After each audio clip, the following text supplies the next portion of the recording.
a little bit south of LaHoo. What's the temperature there? That's about 80 right now.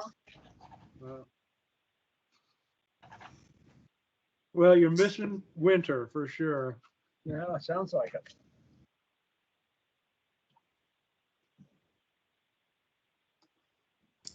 Okay, so looks like we're starting to get everybody here. All right. Yeah, looks like it. Well, welcome everybody. We'll start with Mark Labhart so we can make everyone jealous about where he's at. Hello, everybody.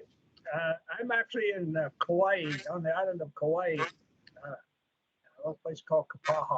Spending 10 days here before I move back to the States. So about 80 degrees here, beautiful sunshine. So sorry about the snow and weather back in Oregon. Well, have a good time out there, Mark. Jim Hammett, it's not 80 degrees where you are. No, we had about 4 inches of snow, but you know, John Day's in the banana belt, so it's not too bad. But you know, things are good here. I've just been working with the dogs and the horses to try to get ready for field trial season, which is coming up the end of the month, and have been down the Oahe for about 5 days. There's a lot of water down there. I think the southeast has got more back in terms of percentage of normal than any other place in the state, but it's pretty wet down there right now. But anyway, we were just standing by. Yeah. Yeah, I've been watching the Snowtail sites down there and they've just been building.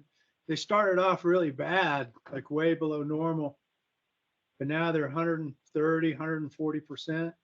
I think 159% this morning. Wow. That's awesome. Mark Stern, where are you? I'm in Portland and we haven't had much snow, but we've had more rain than I've seen in a long time. We've made a few forays up to the mountain to enjoy the snow. But I've been spending some time working on the private forest accord stuff, and they just went through a RFP and had us review grants. We had 70 grants to review, which sounds familiar. They had $43 million in requests and have about $10 million to grant out. And I guess the couple of the highlights I would say is one is the grants are really competitive because, well, I'll back up. There's a new grant making system and software that the Private Forest Accord used, and I think Riva will be talking about it, but we'll be using that same software tool, and it actually worked really well. It made it easier to do it. You didn't have to jump around quite so much. You didn't get lost from one to the other, end up copying the same proposal 5 times. So I think the software program works well. The other thing that was really impressive with the Private Forest Accord stuff was they had really in-depth technical reviews from ODF&W were much more in-depth. They, you know, were multiple variables that they commented on, and much more so than in comparison. I think the OCRF ones have been, I'm not going to say cursory in a bad way, but in a comparative way, not as in-depth. And the PFA also had reviews from the Fish and Wildlife Service and from National Marine Fisheries Service. So going into it, you got a really good sense from a technical standpoint what these different entities, including ODF, thought about them. And I found it pretty helpful because the other difference is almost virtually all of the projects of the PFA are related to salmon, most often steelhead. So it's really hard to distinguish one is more beneficial or better than another one. So the technical reviews were really helpful in parsing that out a little bit. So that's what I've been up to the last 10 days. And I think the Private Forest Accord group is going to get together the middle of March, the 14th and 15th, and we'll go through an in-person meeting and make some final recommendations on projects to fund. But it was really difficult because I would say also the application format drove to having a lot of really good projects. So there'll be a lot of really good projects that don't get funded. anyway, that's where I've been at with the private forest accord lately anyway. Well, Mark, we appreciate you serving on that committee. You're the liaison. And actually now that the private forest accord is up and running, we probably ought to have at some future meeting a chunk of time, Riva, that we would kind of find out a little bit more about what's going on with the private forest accord and what, like maybe after the decision making is done with these projects, see what kind of projects they're funding. And Mark, is there someone who's the chair of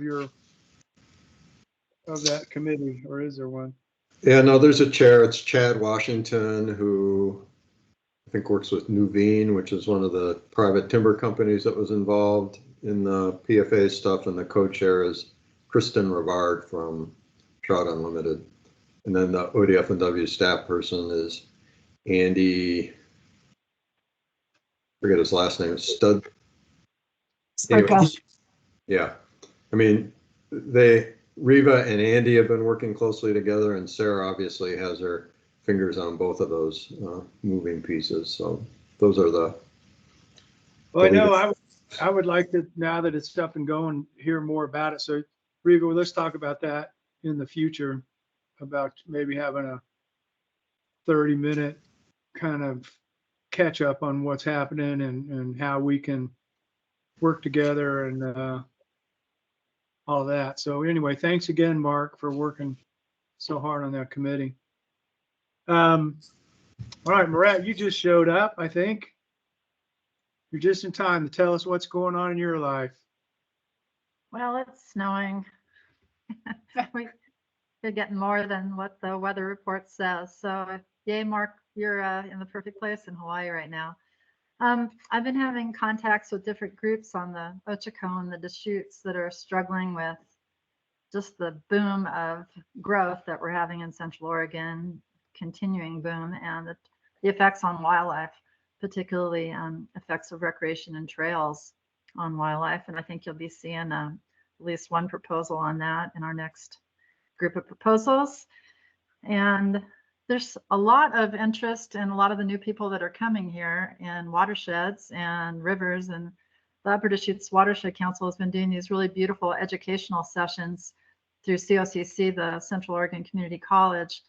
And they're doing a second one this year on Waichis Creek. And I was really amazed. I gave the first talk on it, and they had a class of over 60 people with a waiting list that just wanted to learn about everything about Waichis Creek, from the Wild and Scenic River to hydrology to wildlife, fish, whatever. So it's inspiring that a lot of people are interested, and there's a lot of people that are motivated about conservation and sustainability.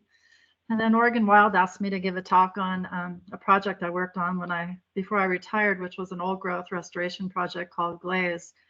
And so they're very interested in what's going on with old growth right now, locally and nationally. And so I'll be doing a podcast with them on that in May.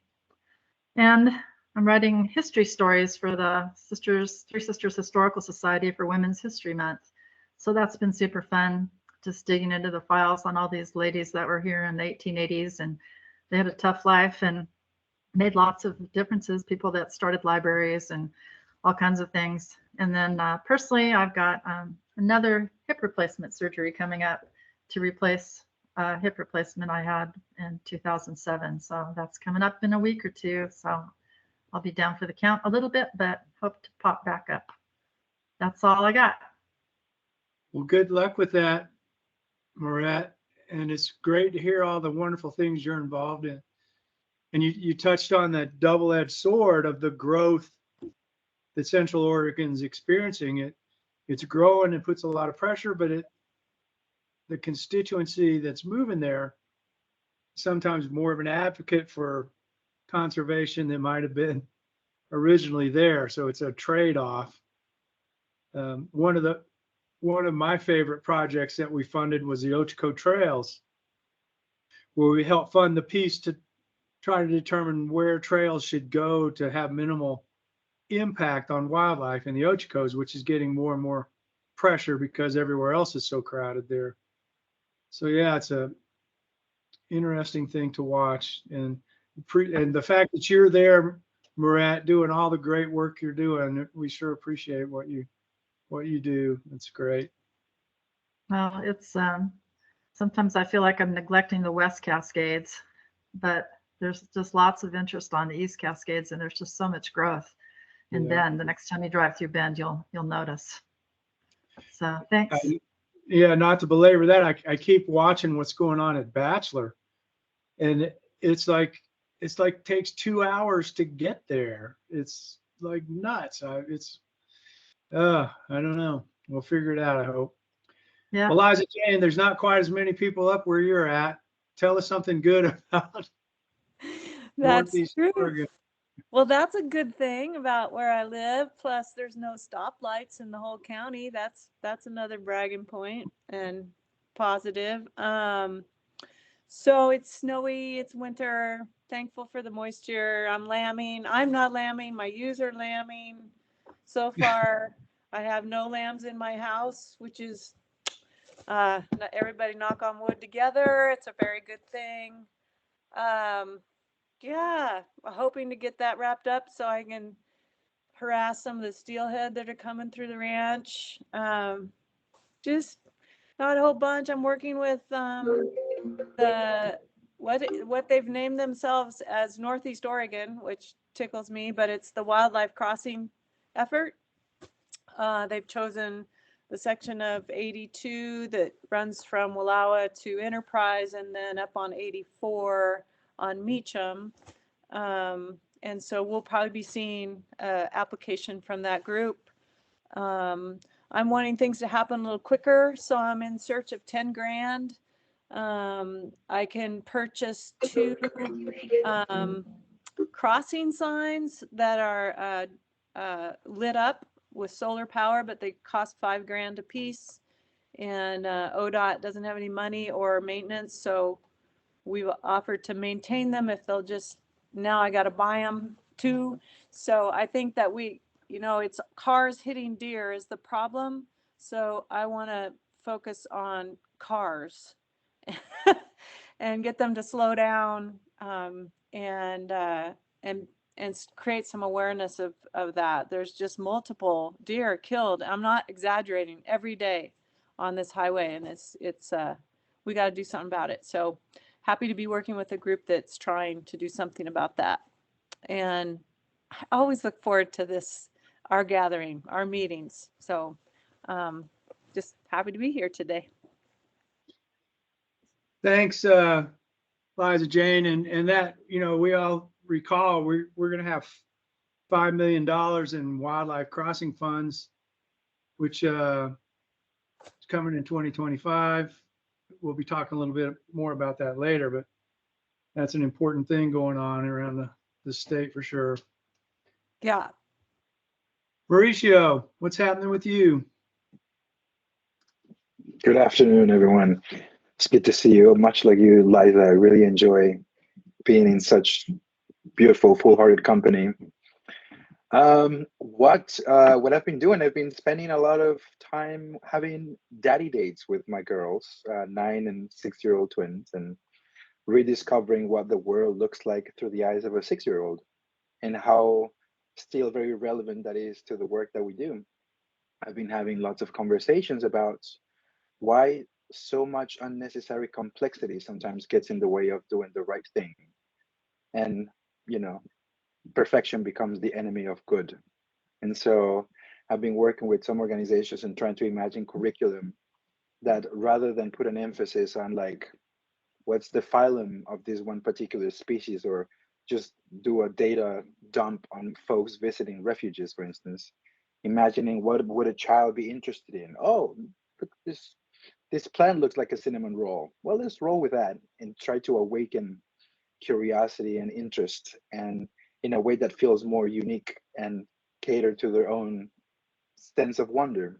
And I think we could always benefit from just reimagine what it would be if we could just get rid of all the wrinkles and all the baggage that we carry on, and just see the world anew and see how much different our work could look like if we had those lenses on. And that's what's in my world. Good to see everyone. Thanks, Mauricio. I don't even know what to say about all that. I just know that I envy you hanging out with your wonderful kids. I'm sure they're teaching you a lot and vice versa. Kelly Timchak, I know you've been having fun with your kids. That's funny, Mauricio. I was just thinking that as you were talking about that. We just got home from Willamette Pass last weekend. It was like snow's falling, it's just raining on the coast. Let's go snow. And we went skiing up there, and both the girls kept, we went to the top of the mountain. They're like, we're getting on the 6-pack. It was like so exciting. Everybody's so excited.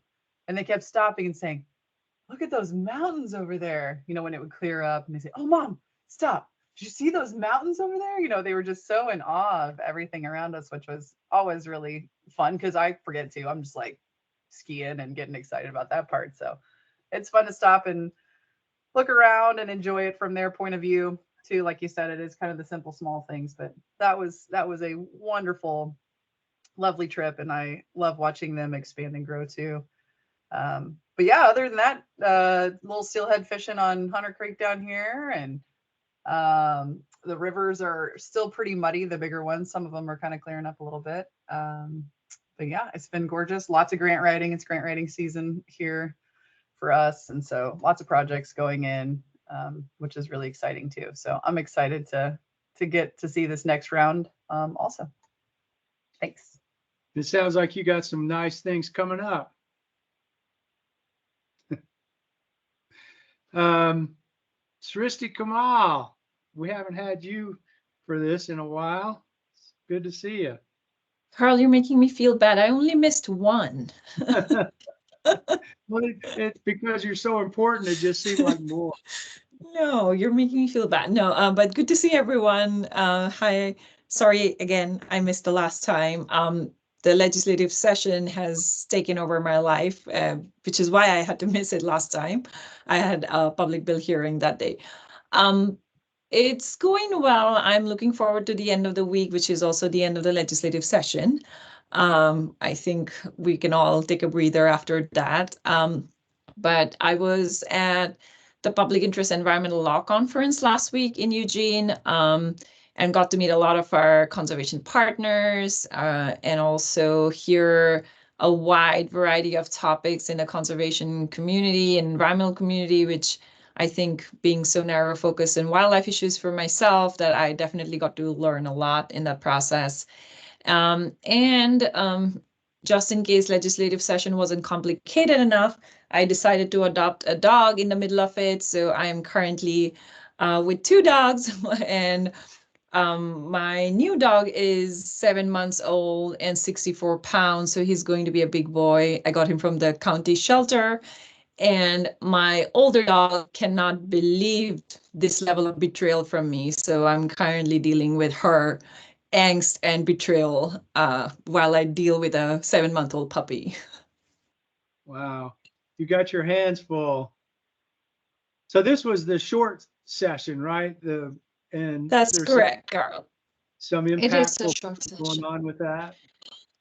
Yeah, so the short session is mainly meant for fixing anything that may have gone awry from the long session, and also any missed budget or fiscal related items that the legislature might have missed. And if you remember last session, we had the longest walkout in the history of the legislature. So a lot of things got dropped or missed by just the pace of the session afterward.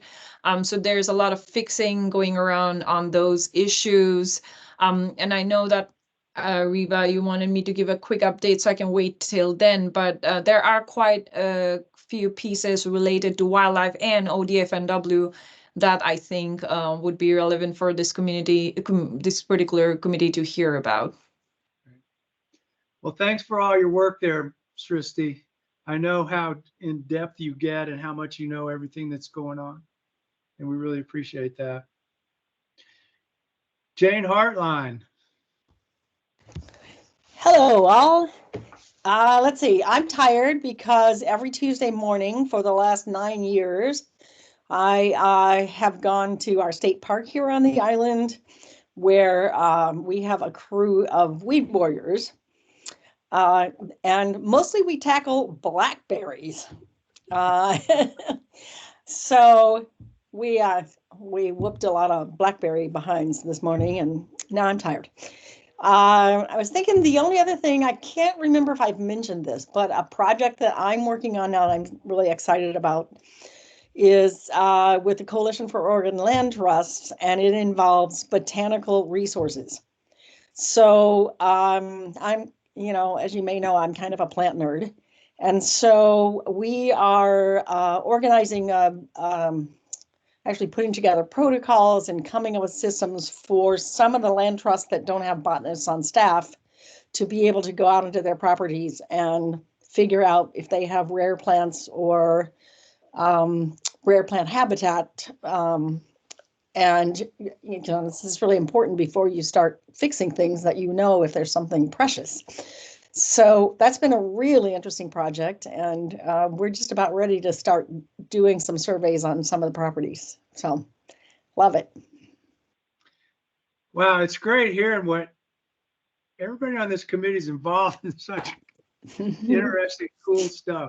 I love hearing about it. And that's a nice segue into something that I've been involved in recently, having to do with bees, and research project that they're assessing the use of bees to analyze biodiversity. And we've been collecting pollen from some hives on our farm, which we're doing a whole bunch of restoration work. That pollen gets sent to Belgium, and it gets analyzed there down to the species of pollen of plant, and then also all the pesticides, heavy metals, contaminants that are present. And just this week, we had a big meeting with their scientists because they finished analyzing the data from the last season. And we found we have 23 families of plants and 77 individual species on our farm. It used to be pretty much a monoculture. And since we started all this restoration, you can get some quantitative measurements of the change in biodiversity that's happened. It's amazing data. We're finding plants, the bees are finding plants that we didn't know were there, both good and bad. We found some invasive species that we didn't know were there, and found a couple of Oregon endangered species plants that are showing up on the farm. And I can't recall exactly which ones they were, but they identified them. And so, yeah, it's pretty interesting stuff. So that's part of what I've been up to. So Riva, why don't you let us know what you're doing? What a cool project you're doing, Carl. That was really cool to hear about with the bees. And I'll just reiterate what Carl said. It is always so fun to hear about what this group is up to. You guys are doing the coolest, most interesting stuff, and I love hearing about it every month. I don't know if I have anything that exciting to share, but I just, as a new homeowner, I've been getting pretty handy lately, installing closets and washer dryers, and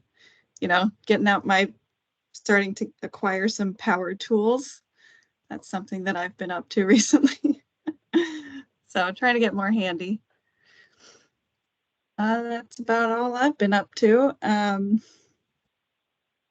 Yeah, so if we wanted to move into acknowledging everyone that's attended today, I'd like to thank everyone, all the members of the public, and looks like we have quite a few attendees today. Thanks for joining, everyone. I see, of course, we have Tiffany Caldwell, Administrative Specialist. We have Debbie Colbert. Thanks for joining, Debbie. And we have Claire Duval, ODFW staff from Contracts. She's joining. And I believe another member of Contracts Division, Ashley Kahlberg, brand new ODFW staff is joining today to learn about the OCRF committee. So thanks for joining, Ashley. We have James Frazier and I see anyone else. I saw Mike Toady. He might have hopped off. Yeah, thanks everyone for joining. Hey, Reva, I'll just introduce myself since I end up speaking quite a bit during these meetings and just say hello. I'm Sarah Wright. For any members of the public who don't know me, I'm the Habitat Division Administrator, and the OCRF program is one of the grant programs that I oversee. Thank you, Sarah. Thanks, Sarah. Sorry about that. Sarah's been instrumental in helping us move this committee forward. We really appreciate all the time that she puts in. So are these staff people? Are they the people that are helping getting the contracts out? Is that? Yeah. So that's all the back office stuff that we don't see or know about, and we really appreciate the hard work that goes into getting these contracts done. And we say we approve them, and we sort of picture, okay, well, it's all done. There's a lot more to it than that, and Reva has to deal with it, and you guys are the ones that actually make it all happen. So thank you very much for that, and appreciate the hard work you're doing. So we've acknowledged the rest of the folks here, so I guess it's time for review and approval of the minutes. Have you got that? Yes. All right, let me know if everyone can see that okay. Can see, yeah, the heading. There we go. Okay, great. Can we get a motion on the minutes? Happy to go. I move to approve the February 6, 2024 meeting minutes with a continued authority to correct spelling, grammar, and punctuation.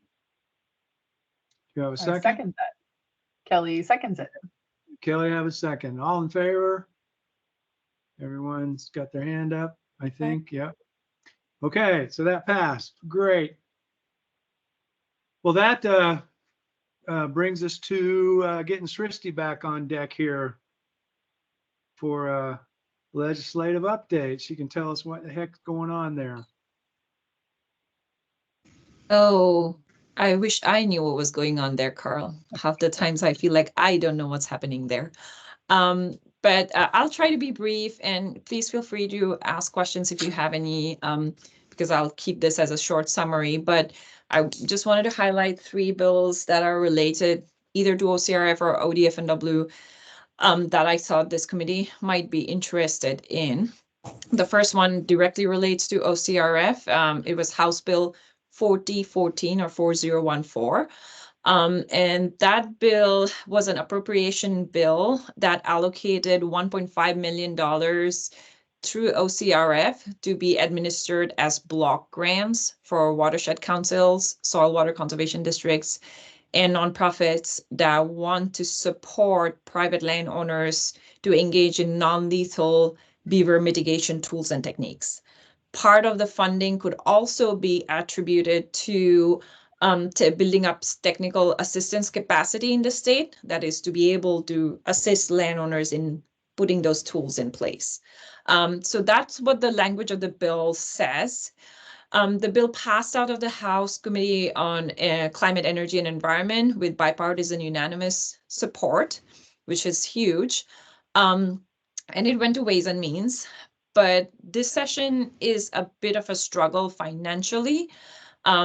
They have close to, I'm going to say, like, after the governor's priorities and everything aside, they have maybe like 200 or 300 million, and the total ask is over 2 billion from the legislature. So you can imagine the fight for the funds there. So this bill as it stands, is still at Ways and Means. It hasn't moved, but given that this is the end of session this Friday, it has essentially only 2 options to be included in some form. One is the capital construction bill, which is basically a catch-all bill that the Capital Construction Committee passes, which includes the leadership of both chambers. So the House and the Senate leadership are in the capital construction. I doubt this will end up in capital construction. I mean, they can surprise me positively. That'd be great, but I doubt that. The other option is that it can end up as a line item in the end of the session Christmas tree bill, what we call Christmas tree bill, which is also another catch-all where anything that didn't get funded can be inserted into that bill as line item asks. So the Christmas tree bill negotiations are happening at the legislature. It's hard to assess what's going on. We're trying to keep the drum beating on this bill the best we can. This is important, and I'm putting on my conservation organization hat right now as I speak this. So as for WELC, we have been advocating for this bill all along, and we'll continue to ask for it. We don't know where it stands. Like I said, a lot of these conversations happen behind closed doors for the Christmas tree bill. So we're trying to keep the legislators who we know are allies engaged. If anything moves, I will for sure let you all know, because like I said, the funding is directed through OCRF if it goes through. So this is the one that directly relates to OCRF that I wanted to flag for you. And I'm happy to answer if you have any questions. The next bill that I think is important is Senate Bill 1561 or SB 1561. That's what we call the Monsanto bill. It's not Monsanto's bill, it's a Monsanto settlement agreement bill. If you remember back in 2022, Monsanto settled with the state of Oregon for close to $700 million. All in all, about 600 million ended up in a fund that the state has now decided that they will, or is proposing that it will be put into essentially like a trust fund or an endowment fund, and the profit from that is what will be used to help certain causes or agencies or institutions. So they are setting up an environmental restoration fund and an environmental restoration council under OWEB through this bill. And the money is allocated such that 50% is earmarked for public agencies whose mandate relates to the Monsanto settlement agreement. So that would include ODF&W. And the Monsanto settlement agreement clearly says the impact on fish, wildlife, and habitats. And so ODF&W becomes eligible there. And then 25% is earmarked for EJ communities, and 25% is earmarked for tribal governments for their natural resource departments. So that's how the structure is proposed in the bill. It's not very prescriptive, and I think that's deliberate so that the council can determine how the funding gets spent and how priorities are determined. One of the things that we advocated very strongly for was to not have these funds go to public agencies with like time restrictions, that the public agencies should have the ability to ask for money for more than one biennium. Otherwise, they are unable to plan ahead. If they have to go back every 2 years to ask for funding that they may or may not get, they cannot plan on long-term commitments towards anything. I'm highlighting this bill because if this funding goes through the way it's structured and the council is set up, it could potentially help fund some of the Oregon Conservation Strategy implementation issues and challenges we have at ODF&W. So it's big money. Like I said, it's been put into an endowment or trust fund, and they're planning to spend down the interest from it for the next 70 years. And the interest is estimated even conservatively between 70 to 90 million. So it is pretty substantial.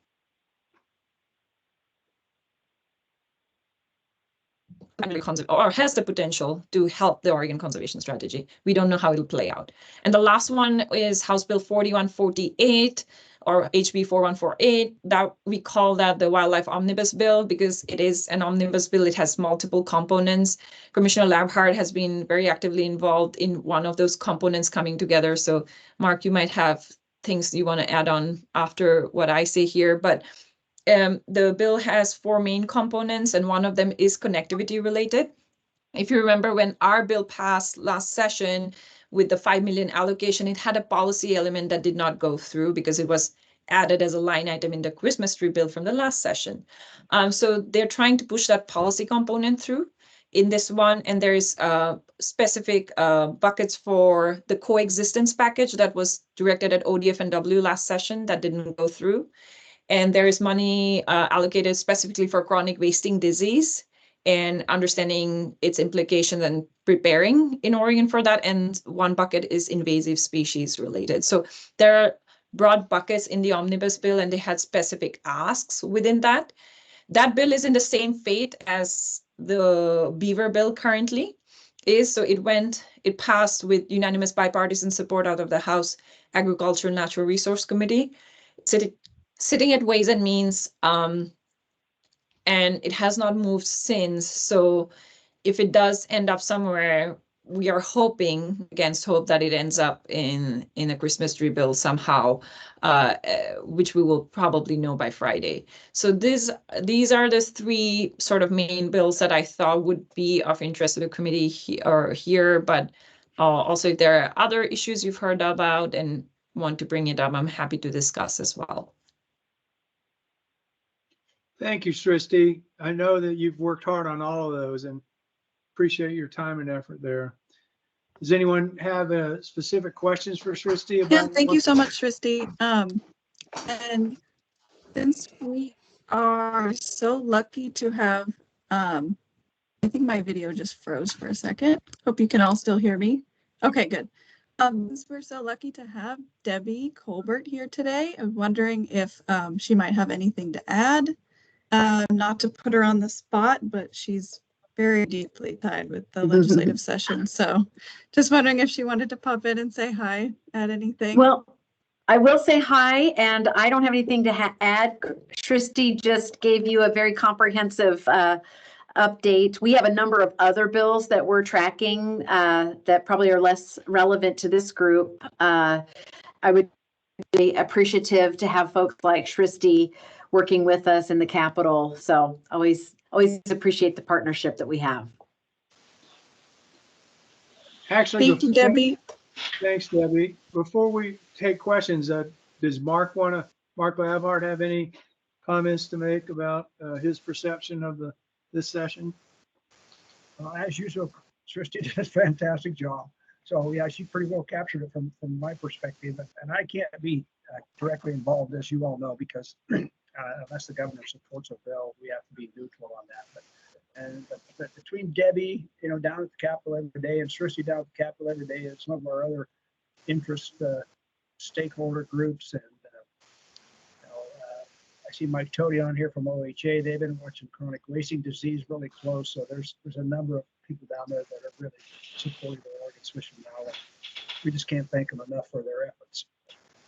Thanks again, Srishti, for your work, and Debbie for all your work. We know that you're doing a lot of stuff behind the scenes that we don't even know about. So appreciate it. Thanks, Mark. Mark Stern, you have a question? Yeah, I really appreciate the update from Srishti, you and others as well.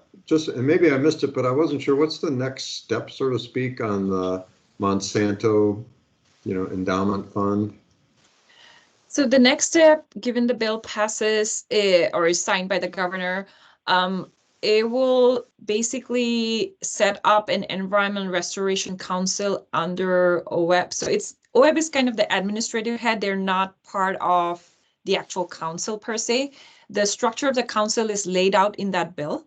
Who will be part of the council, or who can nominate members into the council. And then they will determine the priorities as well as the sort of the grant recruitment process, if you will, for all of these three entities that they identified in the bill, the EJ community groups, and then tribal governments, and then the public agencies. For the tribal governments, as far as I understand in the bill language, they're basically divided the money equally amongst the 9 federally recognized tribes, and so for their natural resource department. So I don't think that will really play into the same way that the other 2 buckets will.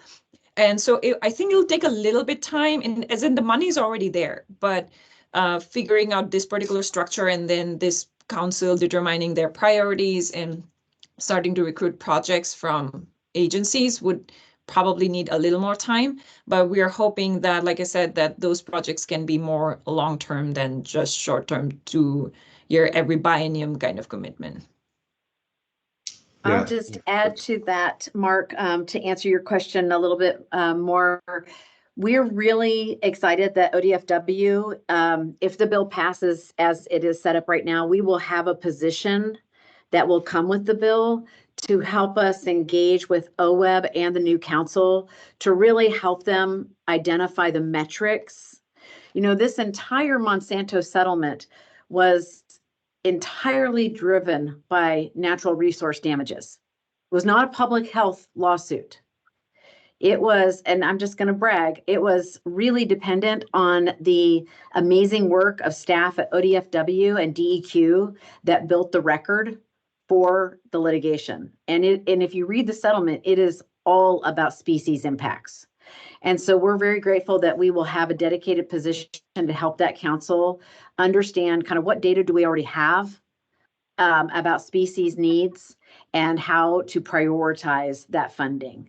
DEQ also got a dedicated position, and then OWEB got a number of positions to really set up the rules for distributing the money. So that's all the work that will happen this biennium, and hopefully they'll be in a position by next biennium to start giving out the money. yeah, that's great. Thank you for the background there. Liza Jane, you had your hand up at some point. It's an opportunity for me to learn. Seriously, who decides which bills go to the Christmas tree room?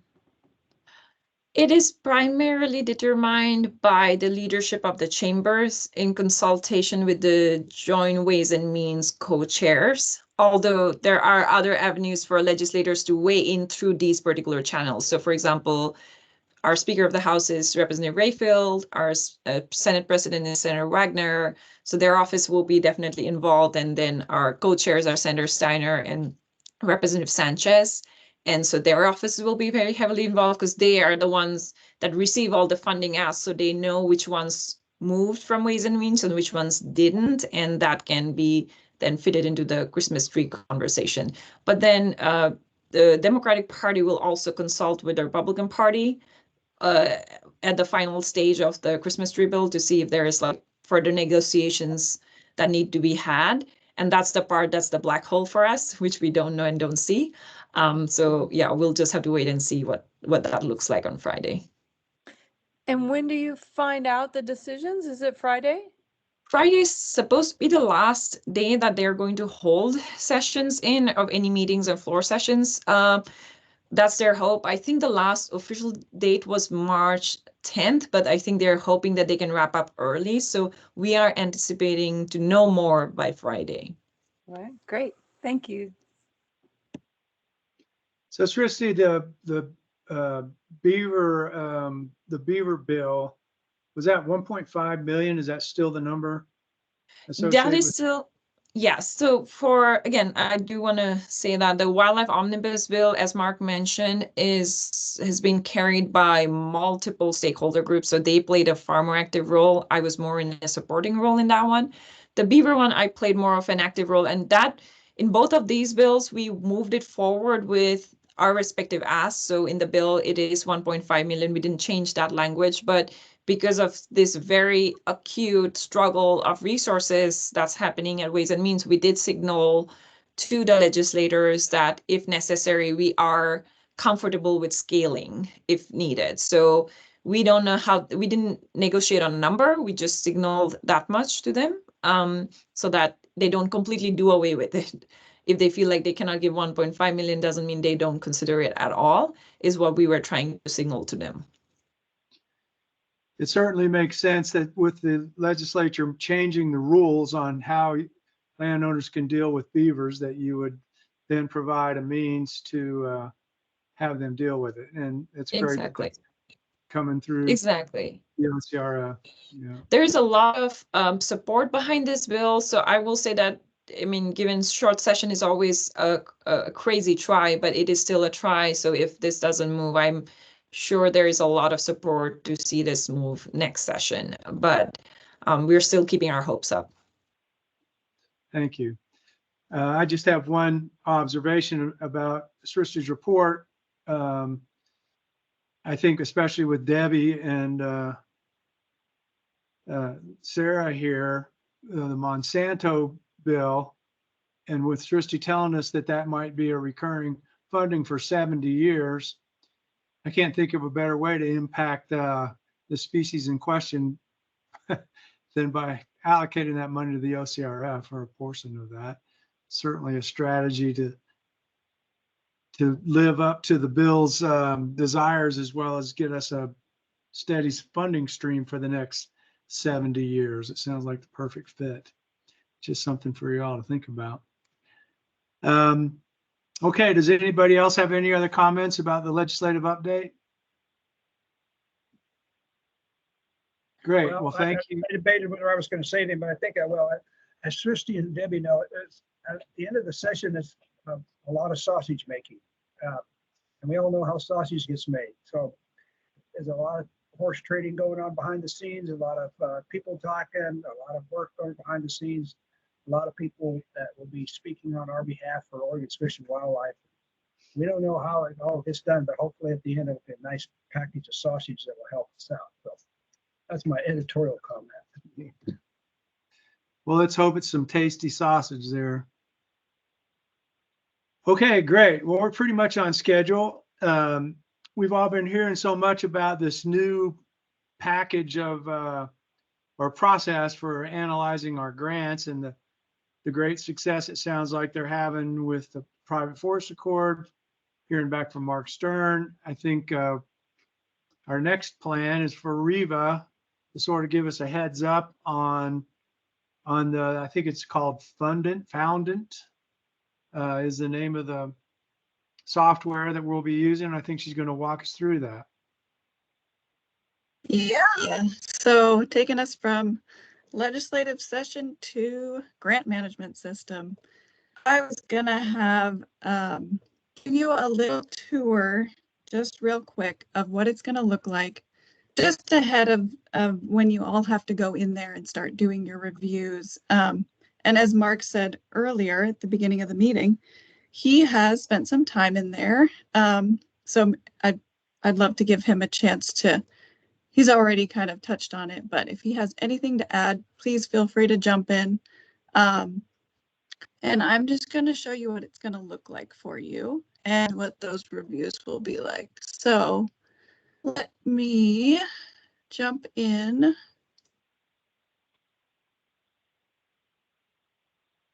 Let's see. Okay, so you should be seeing my browser, and you should be seeing what the logon will look like when you go into the system to log in. And I'll be putting all new users in, all the new committee member reviewers into the system, so you'll have a login. So you'll go in there, and this is kind of what your dashboard will look like. And I have right now, I'm showing example board member dashboard. So just a heads up from Carl, can everyone see this okay? Yes. Okay, great. Okay, great. So right up here, you'll see this the tiny little home button, and that is your dashboard. That'll take you home to your dashboard. It's going to show you all the reviews that you have in your dashboard pending. So it'll show pending, number of draft reviews that you've done, how many are complete, and it shows you the information here compiled. So the organization, applicant first and last name, project title. And you can just go in and let's click on one to see what it's going to look like.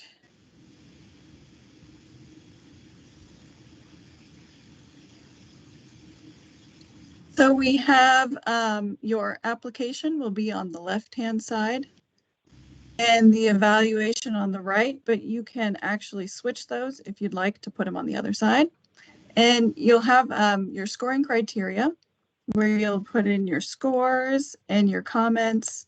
And then on the right-hand side is the application, which if you don't want to have it in this side-by-side view, you can download. So you could click on this little Adobe download and it should open it for you separately. So then you can have the application view in a different window. You could print it out, whatever works for you if you don't want to keep that in that side-by-side view like it is. But it is kind of nice that you have everything right there ready to go.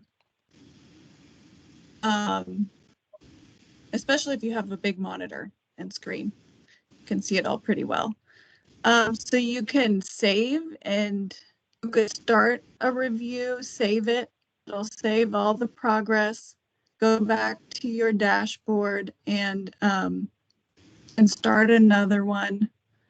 And it'll have it all in here. So you can exit, go back into the system. Everything will be saved as you left it. Let's see. I think that's a pretty good overview of what it's going to look like for you all.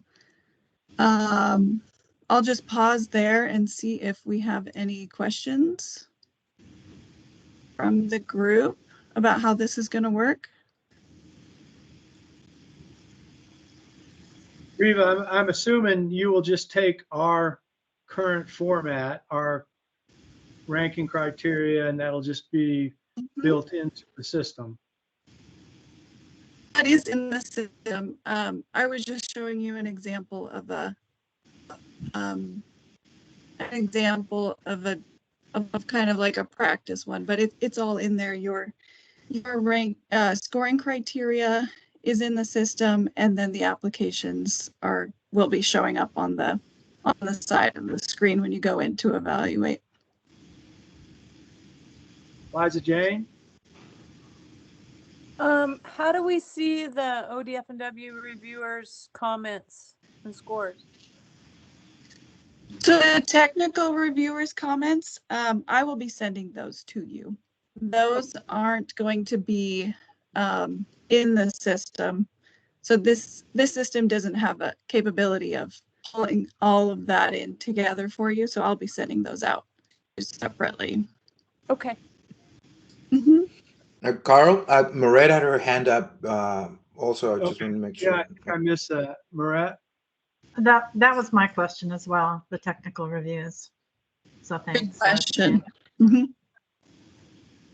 So Mark Stern, now that we got sort of a brief look at that, do you have any comments other than what you said previously that you think it works pretty well? Yeah, no, I think you saw it, and I think the updating and go back and forth, it works really well. It's a lot more efficient than what we were doing before. You know, one difference is previously you could see how other people had scored projects, and that no longer is possible. All you see is your own reviews. Which is kind of a good thing because we can avoid the comparative scoring that we were trying to avoid in the past, but it was hard when it was all in one spreadsheet. The other thing you'll see after you go through and score them is each proposal gets a composite number there on that summary sheet. So at least among the projects that you rate, you can go back through and see, you know, which ones, how they compared amongst themselves. And then you can go back in and revisit ones if you want to look at it again, or, you know, I think as you go through it, I'm sure, you know, my process got refined or varied over time, and just gives you a little bit of an opportunity to go back and square things up if you want to. That's great. Thanks, Mark. Any other insights as you've used it? Anything you found tricky or? I think the hardest part, and you know, we struggled with it a little bit in OCRF, is the private forest accord criteria are pretty clear, so you rate them on the criteria, but where it was a little difficult is it didn't really talk about the scale of impact. So you could have one project that is a culvert removal, you know, passage issue, and they're going to put a bridge over it, and that's going to open up 1/3 of a mile of habitat, or a similar project might open up 15 miles of habitat, and they might have the same cost and all of the other same components, but there wasn't a way to say which one was sort of more beneficial or more important. Maybe that third of mile is absolutely the most important, spawning reach for a particular run of steelhead or something, or maybe not. But that's where I struggled a little bit, was a lot of the projects would sort of meet the criteria that you were grading on, but it was hard to find a way to distinguish or understand even which one was going to have a bigger impact. And I think we've struggled with that a little bit with OCRF, and I don't really have a solution for it, but that's what I found myself sort of struggling with a little bit.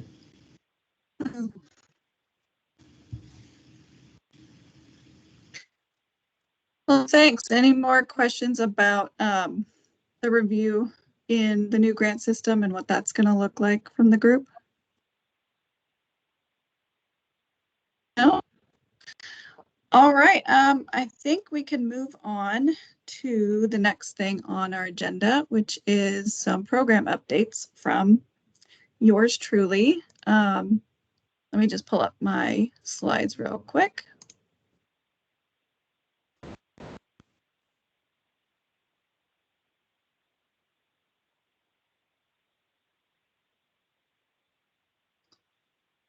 Okay, so the first thing to chat about is that the OCRF has received a urgent grant proposal, and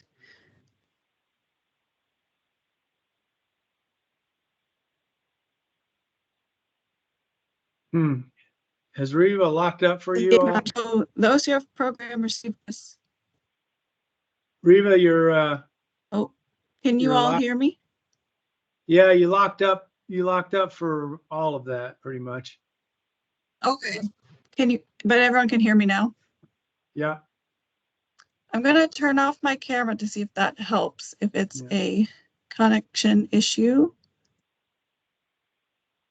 All right, so this is an update from the program that OCRF has received an urgent grant project proposal, and it is called the Polensky Highway 30 Wildlife Underpass Project, and it's a frog crossing project. So the project has proposed to build a steel culvert under Highway 30 in order to mitigate some northern red-legged frog mortalities, significant frog mortalities in that area. The project is near the Polensky Wildlife Area, and it would connect the wetland area across the highway. The project applicants have stated the urgency as they have nearly $3 million in secured funds that will expire if they don't implement shortly. And they are asking for, from the OCRF, $495,000 from Lottery Bond Fund for wildlife connectivity, that $5 million that we're going to be getting next year. They're asking for project approval from that wildlife connectivity funding for their project. They have this last little bit that they need to implement the project. So what they have done is submitted an urgent grant pre-application, and the OCRF chairs formed a subcommittee and recommended that the project move to the full committee. The project applicants have presented a presentation. The subcommittee heard it, and so the next steps would be that the group is going to be submitting a full application, and it will be going under technical reviews, and then the subcommittee would review after that. So what the full committee can expect is for next month at our April meeting, there'll be a project presentation in order to consider funding the project. So we'll hear a presentation about the underpass project, and we'll be hearing from Rachel Wheat ODFW staff. She is the wildlife connectivity coordinator, and she's the one who will be presenting the project. I'd just like to pause there, see if Carl had anything to add to the urgent grant proposal that we received, and see if there's any questions from the group. Yeah, first of all, I want to thank the subcommittee that met and spent a lot of time debating this particular project and trying to understand our new urgent grant process. This one has a significant wrinkle in the fact that we're talking about money that we are only expected to get in a year and a half. This won't come from any of the money we currently have. This will come out of the funding that is slated to occur in 2025, specifically earmarked for wildlife crossings. Interestingly, when this bill was being debated in the legislature, this project was used as a prime example of how that funding would be used. So this project has been out there. It's been a long-term process. The way I understood it, they thought they had all of the funding necessary, but with some of the inflation that has occurred, when they got right down to it, they still needed $500,000 to proceed. To its credit, the department stepped up, and we're going to not, we're talking about giving them money in 2025, but they need the money now because this project is actually going to start soon, because the department stepped up and fronted the money basically to make this happen. And they're in the hopes that we would approve this and basically make the department whole in 2025. So that's kind of an outline of why this came to us now. And it's a bit unusual. The committee reviewed this, subcommittee reviewed it, had a lot of really good questions, had a great presentation. I think the committee generally felt this is exactly what the OCRF is all about. And with that earmarked wildlife crossing funding, it was absolutely appropriate. And that is why it's going to be brought to the full committee. Does anybody else on the subcommittee want to make any comments? I think the other part is that the BPA funding expires September 30th. Yeah, right. Yeah, thank you. That's really important. The department had to, exactly, I'm sorry I did put that up. This money was going to go away, and the crossing was not going to happen if the department didn't step up. And so the department, to their high credit, didn't want this project to not happen, and they made that decision. So I applaud them for that, and for taking on a little bit of the OCRF spirit and making this happen. So we'll get a chance to review all that. Any other comments or questions about this?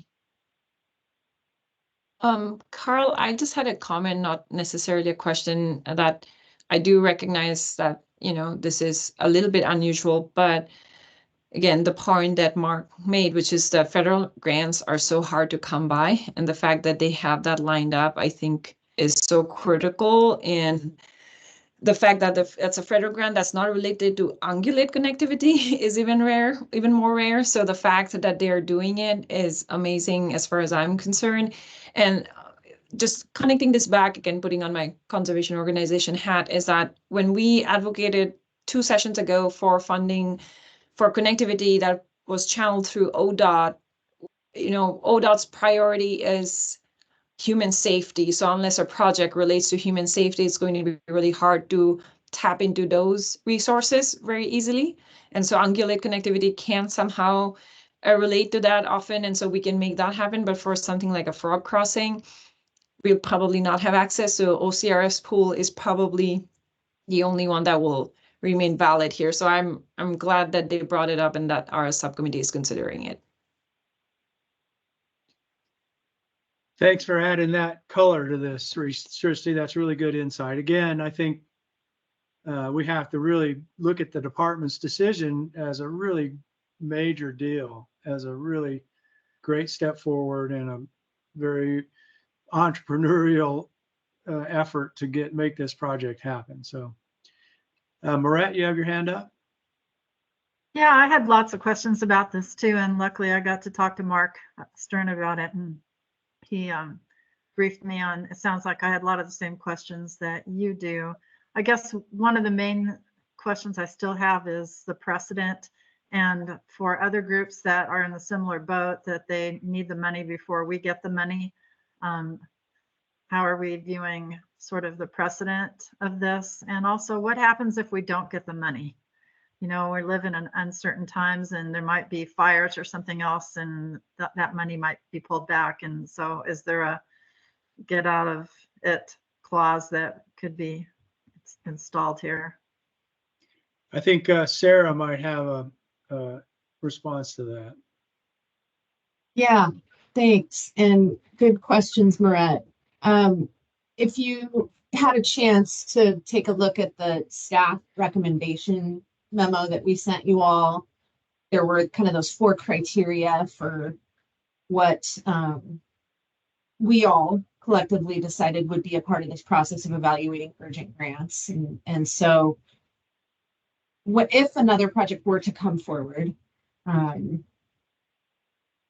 it would need to be evaluated against those criteria. So it's really going to be on a case-by-case basis, and it's not, it won't be just because this one cleared the bar and sort of checked all of those boxes doesn't mean that the next project that comes along has to be approved.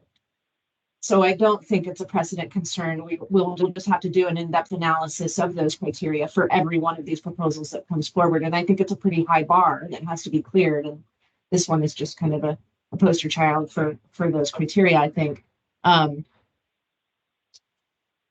There is still that risk that the lottery bond sale might not occur. And the department understands that, DAS understands that, but at least with OCRF's recommendation and hopefully commission's approval, that's at least eliminated some of the risk for the department in terms of them having put up the bridge loan. So we know that there's still just going to be that lingering risk, although, you know, crystal ball exercise, but I think there's a fair amount of confidence that the lottery bond sale will go forward. Christie? Hope that helps. Sarah, I had a follow-up question to what you just mentioned. So one of the documents that was shared mentioned that the agency put up like license funds up front to front it. So let's say if what Maurette says happens, which is that the lottery bonds don't sell, does that mean that the front that ODF&W has put up front, that still stays, and so it essentially goes out of the license funds? Yes, that would be an impact to the wildlife license fund ending balance, unless we considered a fund shift in the future, but there aren't other funds. If there would have been other like general fund available to cover it, that would have been our first choice. But yeah, that would be an impact to maybe a future year's budget. Jim Hammett? So it sounds like to me, I mean, trying to digest all of this, that ODF and W, the department, I assume that's the department you're talking about, has taken the risk. I mean, and they've asked us to, I mean, it does seem to me that I didn't understand this part, that the department had already said, we're going to fund it and we're going to try to get the money back from OCRF. And it does sound like the department's taking the risk, as opposed to the risk to the funds if that doesn't come through, which makes this much more, I guess that's, in my mind, it makes it a lot easier to say, yes, this looks good. I mean, it was very hard for me to digest all of this from the material that was sent and not knowing the history of the project, but it does sound like a good project. And yeah, I don't see any reason why we shouldn't go forward with it. And but those are the questions that I had, and I think they've been answered. Thank you, Jim. I appreciate your insight on that. Again, this is actually a pretty big deal. And I don't want to emphasize my own thoughts again, that what the department did, they did it. They took a risk. And I think they knew that we would be pretty favorable to this project, but they didn't know that for sure. So I just think I think that needs to go back to the department, and that we appreciate that. Another thing to help with this, they wanted to come to us through our older process. Remember, we had a special projects process, but we were going through our strategic review. This was months ago. They approached Riva about it, but we didn't really have a mechanism and to do it. We had not approved our urgent grant process. And so they were and so the department said, well, let's just go ahead and do it. And on the hope that we would end up funding it. So there was a little bit of it wasn't like a last minute thing. They had intended to apply to us, but just there wasn't really a good mechanism to do it. So with that, I think that's enough on that. Appreciate everybody's comments and Sarah's help in understanding it. And we'll go ahead and have a presentation next time and make a final decision, give everybody time to digest this. I want to point out that Riva put this schedule together, and we pretty much are exactly on schedule, maybe a minute behind. We're scheduled to have a break and then come back to talk to Sherilyn about our strategic plan review. So why don't we just everyone come back at 2:18? Give everybody 6 or 8 minutes to refresh yourselves, and let's re-adjourn at 2:18. Sounds good, Carl. And I just had a few more things to share after the break, by the way. Okay. Okay, great. Thanks. Okay, well, let's just go ahead and take a break.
Very jealous. I'm very jealous. So Mark, what is the name of the town or the place on Kauai?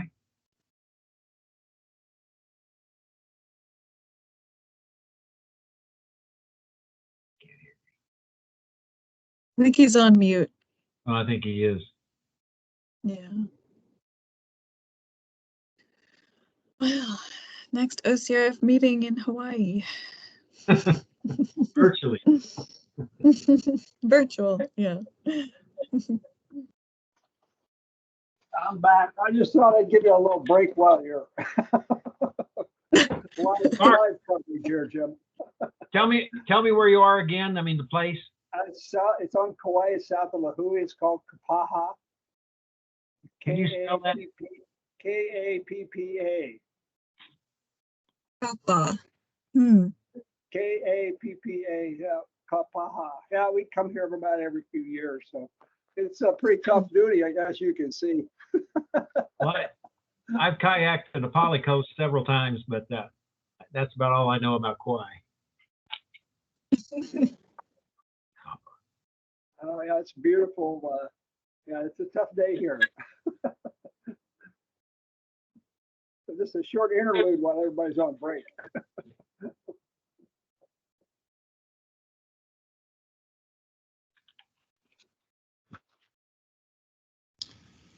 Mark, as a quick aside, we were on the Big Island a few weeks ago or a month ago, and we saw a lot of the native birds there. The one that was kind of fun to see or odd to see was the bristle-thighed curlew, which I think a curlew is being out in the grasslands or alkali flats sometimes.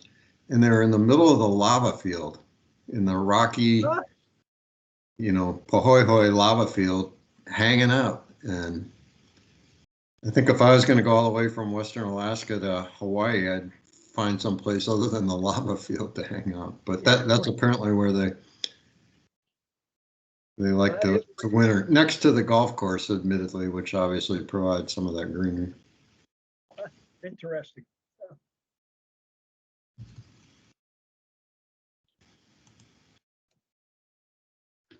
Okay, I think we got most everybody back, and I see that Sherilyn is here. Sherilyn, we took 3 minutes of your time. I think that's pretty good. Reva scheduled it pretty well. Reva, did you have a couple of things you wanted to mention before we move on?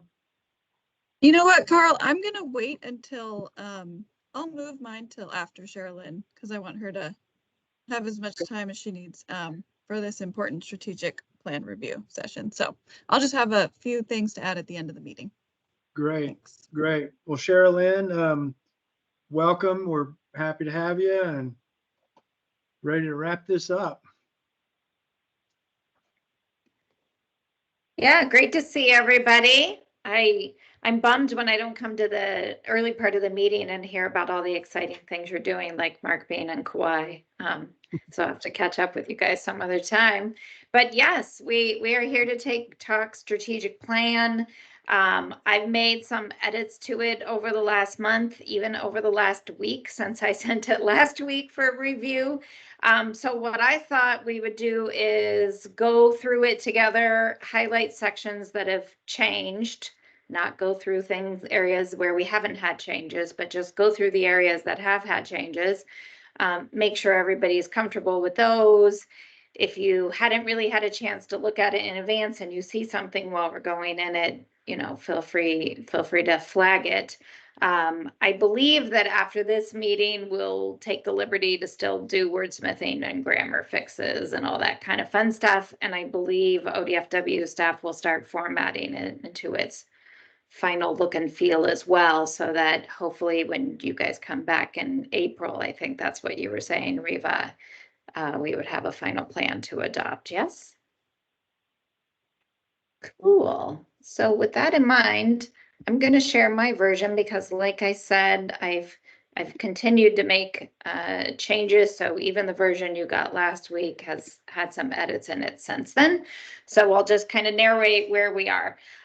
The other thing that we'll do is we're going to focus mainly on the front end of the plan because the back end where the timelines come up have to align with the front end. And since there's some changes to the front end, there's no need for me to update that back end until we know we have the front end exactly the way we want it. So we'll take a peek at it when we get down there and you'll know what I'm talking about. So the introductory letter is new since last month. It was there last week when you got it. So I worked with Carl and Mauricio to get that in there.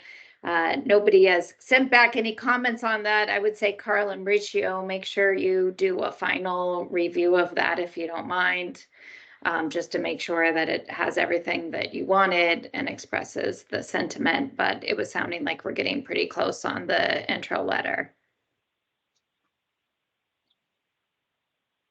All right, with that, the vision and purpose section, there was a couple of suggestions to change these themes, for lack of a better word, just briefly. A change to add all Oregonians into the connecting one and changing the second one from advancing science so that it's not too duplicative to the connecting one. I'm assuming nobody has any issues with that, but if you do, now's the time to let me know. One thing I will point out is these are used elsewhere in some of your documentation. So if we change them here, we'll just make sure Riva and the team can update them in the other places where we use these things. We meaning, you know, OCRF comms that you have out there and or website language that you have would have to be updated so you don't look out of sync. Is everybody okay with changing these? That looks really good to me, Sherilyn. So then we made some changes to the front end of the purpose based on some recommendations. So we did bring in some word for word language from the statute. We're also referring to it by its official statute identifier. There's some links in here now that weren't here before, both to the ORS and to the Oregon Conservation Strategy, but mostly nothing in here is probably a big surprise, but that's why there was so much redlining in this section, was just to respond to some of the feedback we got last time. Feel good for the most part, what you saw in the changes there?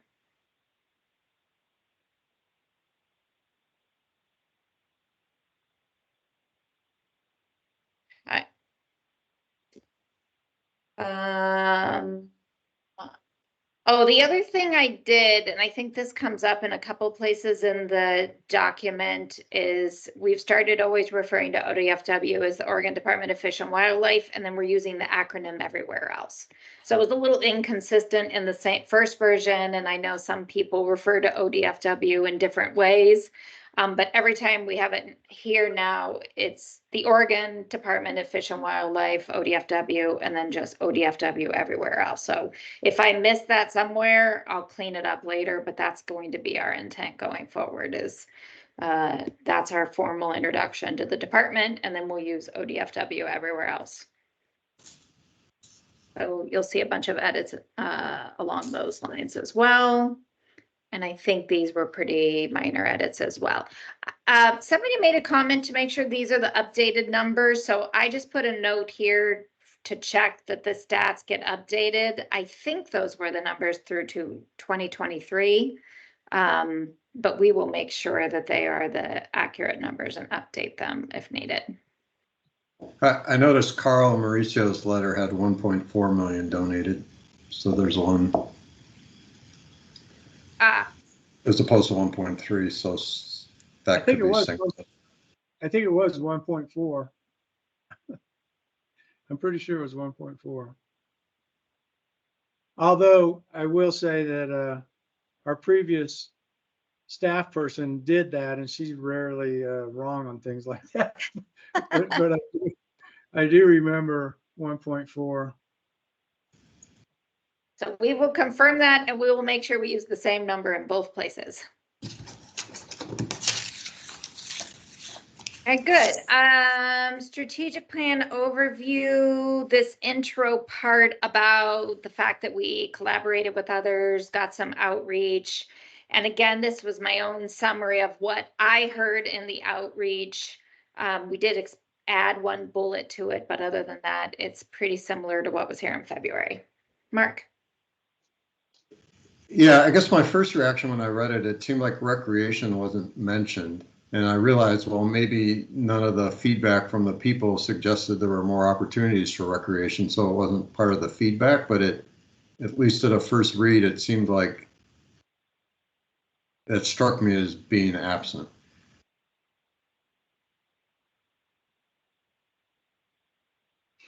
Because we kind of mentioned conservation, we mentioned partnerships, we mentioned working with, underserved groups, or expanding our groups that were non-traditional groups, but recreation just sort of seems silent there.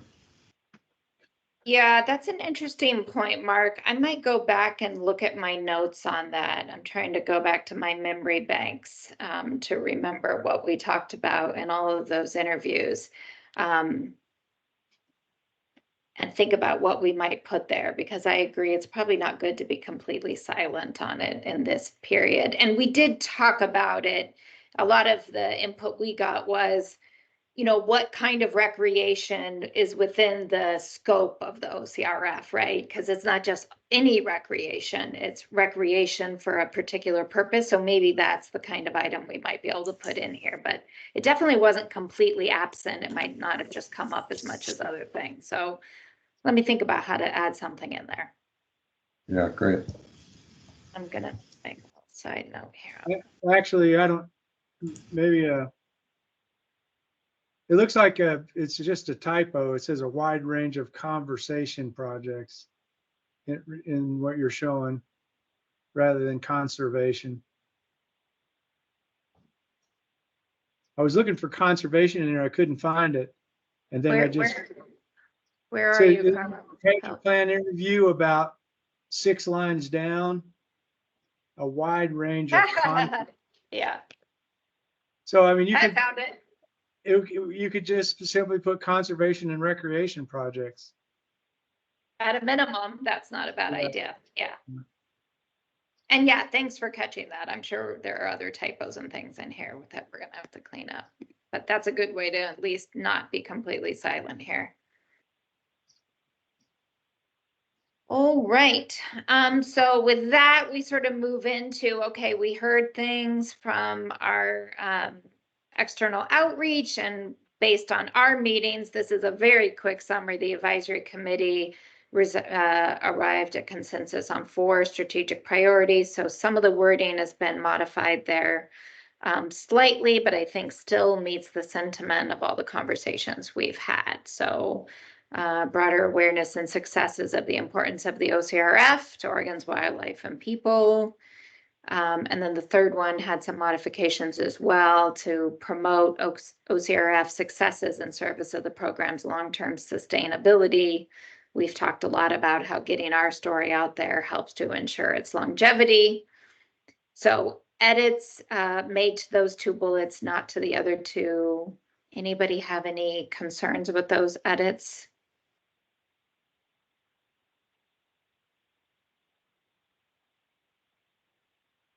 All good refinements, I think. I do have, I don't know, again, we have to dance around this a little bit, but under the funding and investments priority, and you talk about promote OCRF successes in service of the program's long-term sustainability. I think that all implies financial stability, but it's really implicit. It's implicit that that's what we're talking about. You have funding in the funding and investment priorities, but I mean, I know that we can't lobby for our own money, but I think I would like to have financial sustainability in there, if that's acceptable to the department, because a lot of the things we're trying to do is to make sure that we have access to the kind of funds we need. within the constraints of our lobbying and all of that. Some of this is happening, potentially in the private sector, which won't be a problem for the department. But I just want it to be explicit, not implicit, but explicit, that that's what we're talking about. Yeah. I see Mauricio had a hand and then Sarah.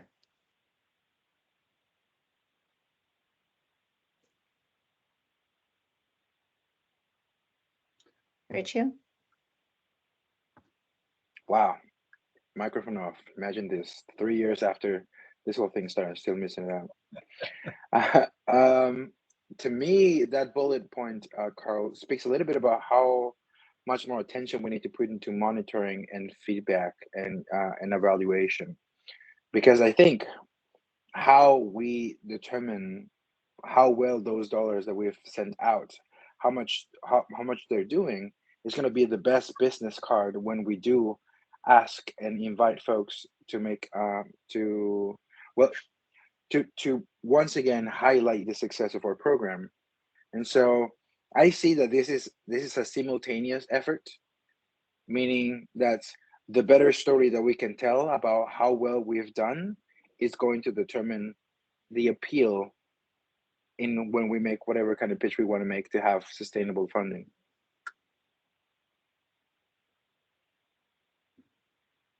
So that goes to this front part, right? Assessing the impact of the work we're doing and the dollars that we're getting out there.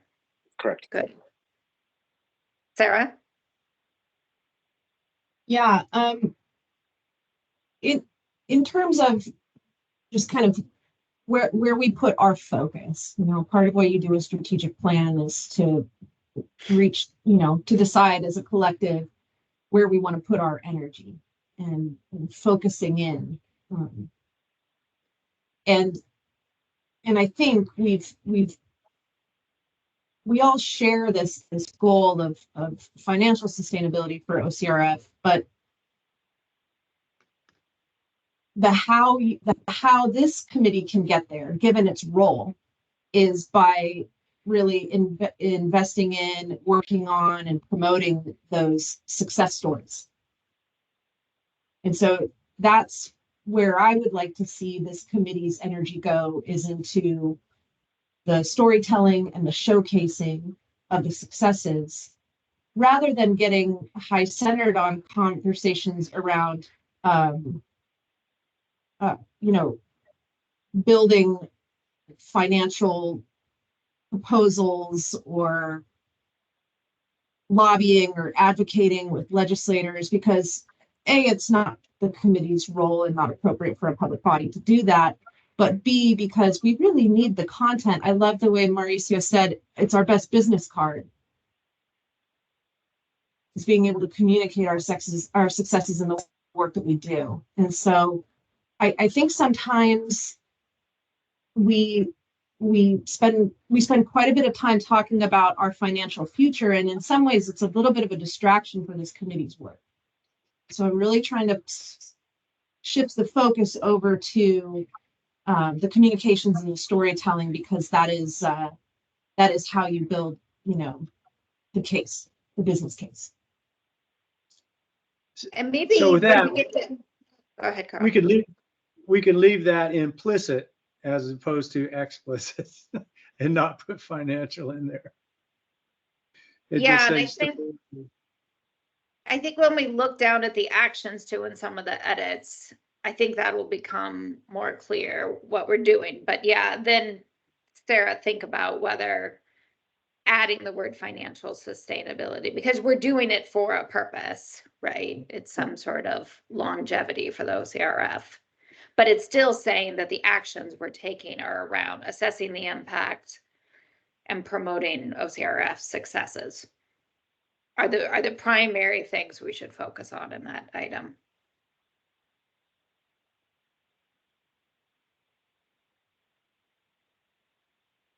Any other things in this section that you want me to make a note of?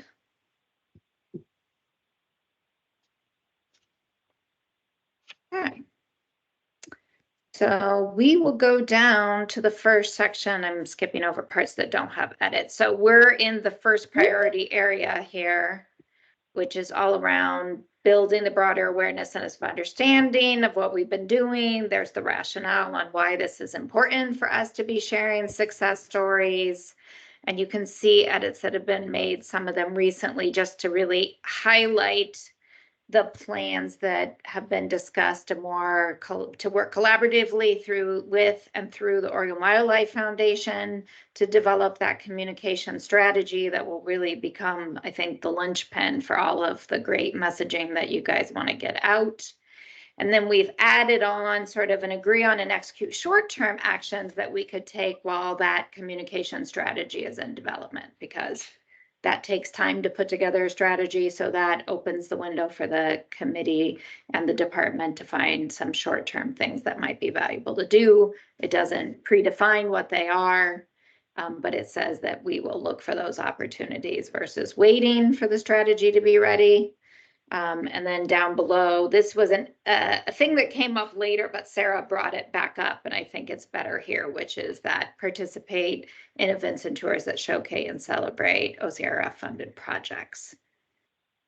So that's kind of a summary of what changed here and the spirit of those changes. Any questions about those modifications? Mark Stern? Yeah, Cheryl, I guess I didn't have questions there, but going back to the rationale and the last sentence, it says storytelling of OCRF successes helps encourage new participants.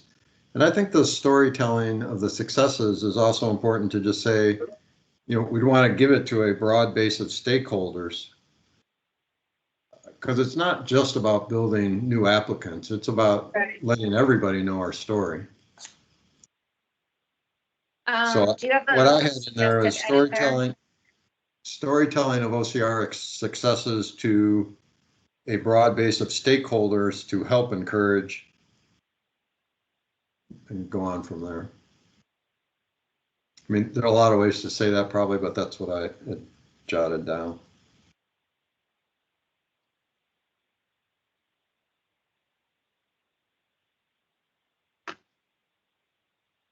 And then I guess in that same sentence, you know, Sarah, kind of to your point, I understand what you're saying. You had deleted the word long-term funding sustainability. And I appreciate that it's not necessarily the committee's role to lobby and create funding, but I do feel like we need to at least be aware of what it is, because if it's not there, you know, we can't exist. So I guess I'm actually comfortable having long-term funding sustainability, not because we would be the actors that would put it out there, but because we're doing some of these other activities, like telling our story to achieve it.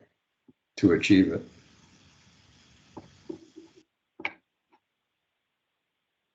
So this is kind of that same sentence that's up above when we mentioned it. So Sarah, if you could continue to think about the potential addition of funding or financial ahead of sustainability as an outcome of doing these other things, not as a task that the committee is leading. I mean, it, you know, hate to get hung up on just a word. Yeah. Right. But it's really, as long as there's clarity on the role of the committee, that the committee will not be doing the work of fundraising. It's not the committee's role to focus on finding more funding. The committee's role is to get good projects funded and out on the ground, and to, you know, celebrate and promote the successes of those projects and call in more people to participate. So as long as there's like clarity and understanding of that, it prevents what was my worry, which is just that we feel compelled to focus on like our financial stability, you know, maybe more than we need to, knowing that there are other, you know, larger efforts ongoing beyond this committee that are focused on that. So I can live with the word funding going back in there as long as there's that understanding. Yeah, I mean, just to acknowledge, I definitely hear what you're saying. And that is not the committee's role specifically. But I think any strategic plan, has to acknowledge that funding is a factor in what can happen, whether it's the committee that's taking action or, it's in the hand of other partners in the department. So let's keep that one as an open note, and let's look when we get down to the funding investment priority, if some of that language captures that strong enough for us. Because it might. And then that allows this one to all be about that communication success story, sharing. Carl? Yeah, Sherilyn, before we leave the section, I just point something out that occurred, I think it was yesterday. Here, we're spending a lot of time doing a strategic plan and, okay, we're going to do this strategic plan and what's going to happen? Are we actually going to do something? Well, just to have to let everybody know, maybe Reva was going to touch on this later. We had a meeting yesterday with Mauricio, myself, Sarah, Reva, and Tim from Oregon Wildlife Foundation to kick off this very thing. So we had a really productive discussion with Oregon Wildlife Foundation. And so I just wanted to point out that this is not just a document that's going to sit on the shelf. Before we even approved it, we're already moving forward with it. So I just thought this would be a good time to point that out.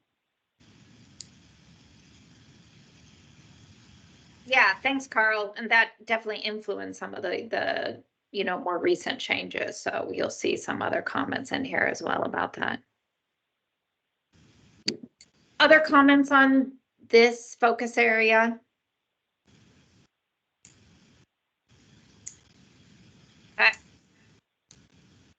There were no changes here. I guess there was a question about maybe it would be a distraction. We wouldn't have enough resources to include this as an action item. So that was this action around conducting research into the types of organizations and initiatives that may qualify for funding. Like, is it more important to focus on getting the messaging out, developing good materials, etc.? Would this really become beyond what we'd have capacity for as an advisory committee? I guess I would be curious.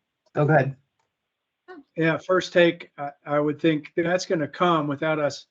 We'll conduct research when those types of organizations apply to us. And not that we would necessarily spend a lot of time going after that, given our capacities. Yeah. And was that Kelly? I couldn't. Yeah, sorry, that was me. I should have raised my hand. No with my worries. manners. But no, I was just thinking, like, I don't really know how it applies so much if we've sort of already broadened up. I mean, our pool is pretty open as of now. Like Carl said, if something comes up that somehow doesn't fit under our applicant type right now, I think we could just hit that as we go. But yeah, I wouldn't see it as conducting research into that. So I would say you could actually just pull it out of there. But if it's not something that's we're what really I was. That was what I was leaning towards doing, as well as taking it out and guessing that it's not high on the list compared to all the other good things that you have in here. Is that okay with everybody that we potentially remove that? Going to be in track changes, so you guys will see it when you do your final review, and if you have a second thought about it, you can let me know. I guess, part of why I flagged it is I didn't really know what it meant. Like, it's very broad. How you would actually do that. But maybe part of the point was that we do need to figure out how to broaden our outreach. And so I think that is hopefully captured elsewhere. Yeah. Yeah, I'm thinking really through the lead-in for this whole priority area, that will be a main focus when you think about your communication strategy, right? I think you could get it covered. Was that Mauricio, I think, had a hand, and then Carl. Thank you, Sherilyn. I think I think that I see a little bit of a distinction of what I imagine was the source of that first bullet originally, but I also see it present on that second one, because you said develop materials and networks. And this may be just as an aside, or maybe a note to be made that potentially could be implemented in our current application process. But let's say if we have an organization that is applying, and we can say, like, are you part of a coalition, an affinity group, or a larger network of organizations of the same? That may be a bit of information that we could have access to and introduce it into our communications plan. So if there is some degree of affiliation with other organizations in the same sphere, that may also be a place of interest for us to say, like, hey, you apply for this program, we feel that we were a fabulous candidate. Maybe we need to reach out to that larger organization that groups organizations like yours to make ourselves known and potentially find more applicants in the same sphere that may not be available to us just now. So again, maybe an aside, but that idea of developing networks feels important. That makes me feel significantly better about taking what I imagine was the spirit of the first bullet point. Yeah, great point. And great suggestion on how to implement that in a tangible way. Carl.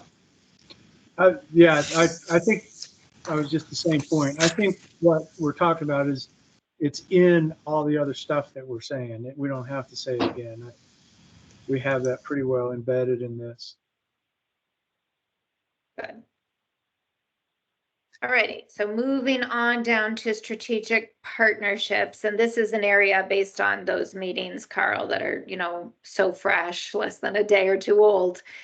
We made some edits here to be able to make that more overt, that we're planning to really utilize the partnership with the Oregon Wildlife Foundation to help build other partnerships, and that the advisory committee will support their efforts to fundraise and build private business and donor partnerships, of course, all going to that long-term financial stability in the end, but kind of the how being through the Oregon Wildlife Foundation partnership. So a fair amount of edits in those sections there to reflect that new information.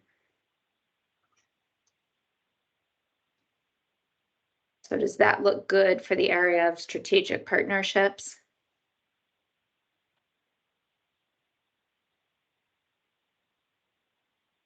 Great. Right, we will go down to investment priorities. Very few changes up in the front end. And very few really in the back end as well, other than the switch to be very overt in our language that we will support the Oregon Wildlife Foundation and their efforts to develop partnerships that advance our priorities. So rather than us leading those efforts per the conversations earlier, we will support those through working with the Oregon Wildlife Foundation.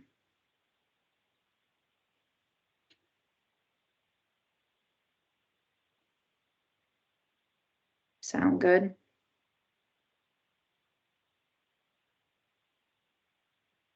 Yes, Mauricio. I was trying to type it, but I'm still the two-finger typing that we're going to catch up to where I would say. So I feel like this may be another important place where having some presence of recreation would feel relevant. To every once in a while dispel the monochromatic nature of what feels like it's just mostly conservation focused. This feels like another place with having some language that diversifies or expands on that would be my preference. Yeah. I think it's clear that we still don't have a definite 100% understanding of exactly where recreation fits into this. I think everyone has a little different view of it, and that maybe is just something that as an action item is that we better try to articulate exactly what that is, or be able to. I think it's one of those things. It's like pornography. you know what it is when you see it, but you can't really describe it. It's like that. I think we all know what it is, but it's hard to articulate what it is when recreation is consistent with our mandate. And that's an action item for us to continue to try to refine exactly what that legislative mandate means. I mean, I think we're finding our way there, but we haven't articulated it exactly. So I would maybe love to have Kaylin's voice in this, because every time I think about like, and what about recreation? That's whose voice comes to mind. He was such an advocate for making sure that every step of the way we had an opportunity to remember that is Conservation and Recreation Advisory Committee. And so to have a clear definition of what that is and how it plays out and everything that I think would be a beautiful effort. Liza Jane. Thank you. I'm keeping my camera off because my connection isn't that good out here. But I'm not that tickled with our definition from the beginning on recreation. And I think that might be a place, it doesn't have to change this minute, but a spot. And where did that come from? Is that? Yeah, it's from the original framework when the committee was established back in 2020. I just pulled them directly from there. And the reason I did it is because I heard you guys struggling with it through the meetings. And if this is an opportunity to improve it, why not take advantage of that opportunity? Yeah, but that's where they came from. Okay, thank you. Yeah. I don't know if anybody else has trouble swallowing that, but I think we could do better. It's not horrible. I just think we could do better. And as Carl's saying, you know, we should understand that a little clearer so we can help other people understand it. And that was definitely something that came up when I chatted with applicants, was what is considered recreation from the perspective of the OCRF was not always clear to them. And how some projects got funded and seemed to fit within and others didn't wasn't always clear to them. So it could be worthwhile. I think for accessing funds, it's not very easy to find funding for recreation versus conservation. So, you know, we have a unique opportunity there. Yeah. Jane, I think Jane's hand was up. Oh, I'm going back to the previous discussion about that last bullet point. There is no mention of conservation in that section. So I don't think we need to put recreation in there since we don't mention conservation either. So I think there are other opportunities to do so. And Liza Jane, I'm not sure what your discomfort is with that definition and what you think it's missing. Thank you, Jane. I was not really seeing it from my perspective, but maybe general public or others, is supporting fish and wildlife. Does that create the understanding or imagery of hunting and fishing? So it just kind of, does that make sense? It raises that conflict for people to not be clear because we've chosen those words. Mm-hmm. Okay. That's a good point. It's good to think about. In fact, it's funny though, when I read the word enjoy, I was thinking of enjoying meat. At a moment where I was like, oh, I'd love to enjoy a nice venison steak or you know, a steelhead. But that was just my brain interpreting it. And I don't know that anybody else would interpret it that way either. So that's a really good point, Liza Jane. And I don't know what's a careful way of putting it in there, you know, or not careful, just straightforward. Yeah, I wish I had a suggestion. I will be thinking on that. Please help. I just think we can do better there. And I enjoy hunting and fishing very much, whether I'm catching or gathering up anything. So it's a great way to get people out and watching and learning. So. Okay. Noted. Thank you. Yes, and so if I go back, where was I? It was here. So Jane, you were suggesting you thought it was okay the way it was, even though it didn't call out recreation. Sorry, I wasn't down here when you. Yeah, that particular section doesn't talk about conservation really either, as I'm reading it. Yeah, you're right. While I talk. So, the other comment that I had, that I may as well see now is, it troubles me for the first item in the strategic plan to be tooting our horn. I think it's important for it to be in there, but I'm not sure it should be there at very first thing, because it seems to be a little self-serving. And I'm wondering if this section ought to move to be the first thing and have the communication piece come a little later. What do other people think? We always said the ordering wasn't super intentional, but people will interpret the ordering. So go ahead, sorry. Yeah, I was just going to observe Jane's comment comes from somebody who was in marketing and communications for a long time. Mm-hmm.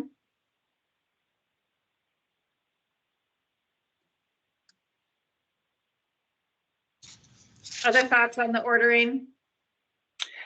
I agree. I honestly don't think that there is, to me, this feels like simultaneous efforts and not a hierarchical thing.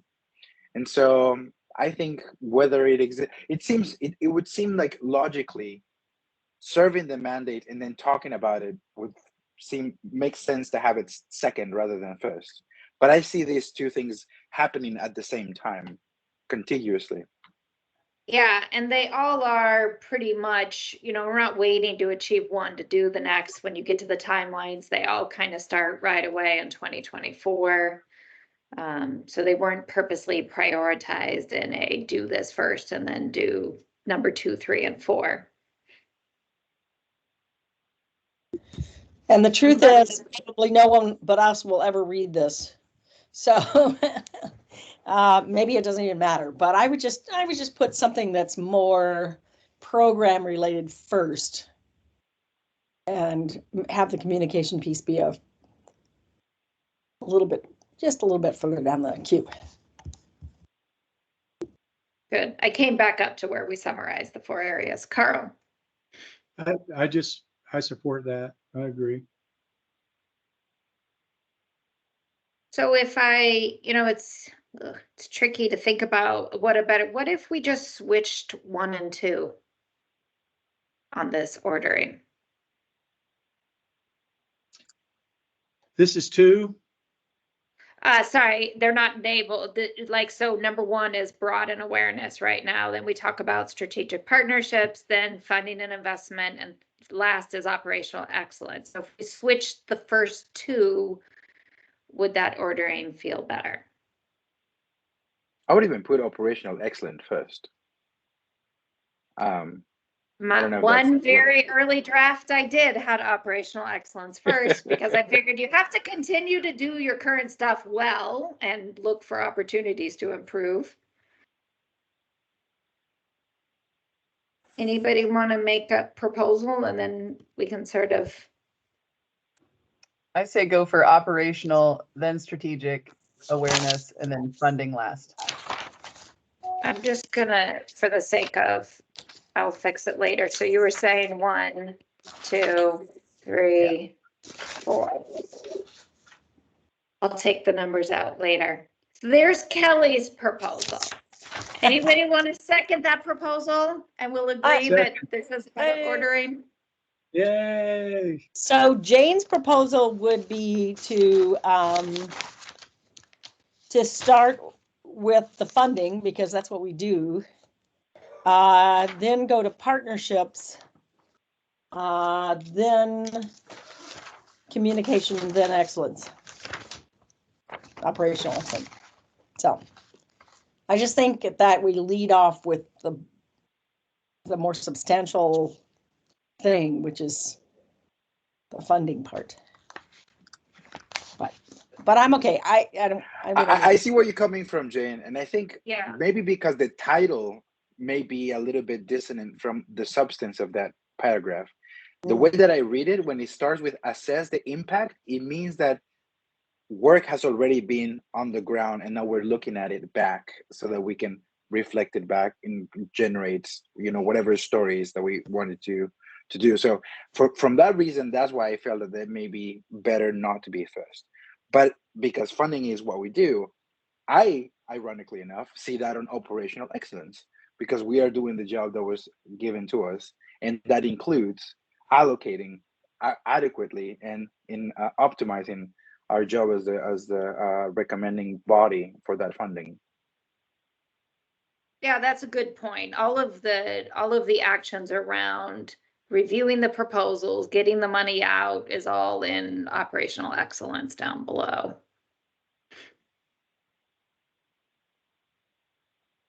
So Jane, would you be okay with this ordering if we went with this, with those caveats sort of added into why that might be? I think it's fine. It's not like a lot of people are going to be reading this anyway. So I think we're good. That was a cool ring. Okay, thanks for bringing that up, Kelly.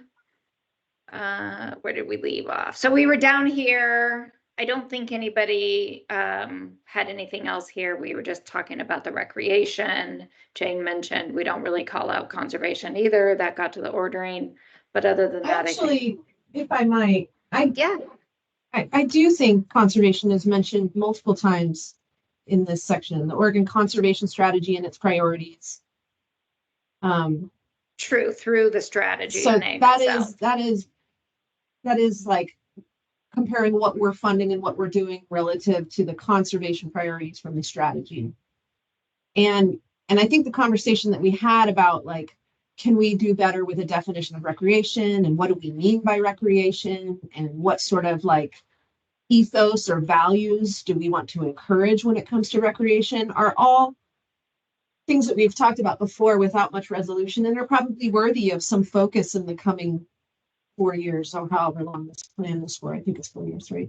So I'd be really supportive of us assigning that is some conversation to be had in the coming year or few years, is really kind of getting clear for ourselves on what we mean by recreation and what our priorities are. And maybe this is the appropriate section that we'd add something like that. And if we, I think it would be, and we don't have to decide that right now, but we're just committing to talk about it later. Yeah, and I think if we do that, I didn't sort of move on thinking we wouldn't do anything with it. I would say then you take out these definitions up here. That might be best for now. For now, if you're really going to say we do need to do a little bit of a better job defining it and understanding what qualifies for funding under the OCRF and what doesn't, then maybe we just take the current definitions out. Why reiterate? It may take a little bit of time to reach consensus. Exactly. So is everybody in favor of that? Carl? I would, I don't know. I think this is what we decided, and this is what we did make that definition, and this is kind of how we've operated on it. So it kind of makes it not complete to not have those. Doesn't mean we're gonna always refine it. And we can change them as we go, but I wouldn't take them out, because it sort of begs that it begs the definition of what are we talking about. True. Not just recreation, but conservation. So having it in there now is fine with me, and I tried to imagine it not being there, and it seemed incomplete. So I would rather have somewhere at the appropriate place a mandate for us to do exactly what we're talking about, and refine that definition so that we can articulate it better, and then we can change it when we figured out what it is. Yeah, I can see that too. Liza Jane? Carl, would you entertain giving us an opportunity for the next month to come to wordsmith that? And see if I'll we be can. honest, to be honest, I think it's going to take some effort to figure this out. Yes. Again, I think each of us know what we think it is. But I think it's going to take more than a month. It's going to take like having a meeting and having a significant chunk of time to even start that conversation, to define it. I don't think we could wordsmith that in a month. I mean, without a lot of back and forth. Okay. Yeah. I think it's going to take some real thought, and it's kind of very important that we do, because that is our legislative mandate. And so rather than kind of partway do it, let's just do it and have that in our action plan. Good. And by the way, those words is just to remind me we have to write something, not that I'm going to write it quite that way. Mauricio. I think Moret was before me. Oh, sorry, Moret. Well, I appreciate, it's just so painful to do group edits. And a lot of times we spent so much time on this stuff that it really doesn't ultimately matter. I think when we get our next batch of projects, that'll be a great time to sort of refresh ourselves on what is a recreation project, what is a conservation project, and talk about real things that are, happening rather than, trying to wordsmith it perfectly. So I think, I'm okay with whatever you guys come up with. I just think it's a slippery slope, and we've been on it for a while. But we can look back on the projects we funded, and we can look at the new batch we get in, and then we'll have some real examples to work from. That's Great my idea. 2 cents. And Mauricio. Great suggestion. Thank you. And to Jane's point, I think this is a document that we're trying to set as a compass. What we do with whatever words we choose to use is going to be far more important than whatever wordsmithing we do with it. Meaning, how is it that we can make folks out there that work in the sphere of recreation or in the intersection of conservation and recreation feel like this is a suitable place for them to send their projects and send their applications? I think that's far more important. And so, yes, we need to have a shared understanding, but how we use that understanding in the actions that we take further feels far more important to us, to me, as a way to just bring balance to the force, if it makes sense. So, yes, of course, a very important effort, and we need to walk away knowing how that is going to affect the way in which we address ourselves and how we make that invitation otherwise. Great. Any other comments on this section? These were all great discussions. All right, so we go with the last, which will now be higher up in the document, the operational excellence. And a very, very few little wordsmithing. Sarah and I made some edits to trying to make that goal a little bit more pithy. So we took out some extra words. I probably added in a few that Sarah took out, but agreed it was a little long in its current one. So yeah, not a lot of edits there in the last version. Any concerns about the operational excellence section?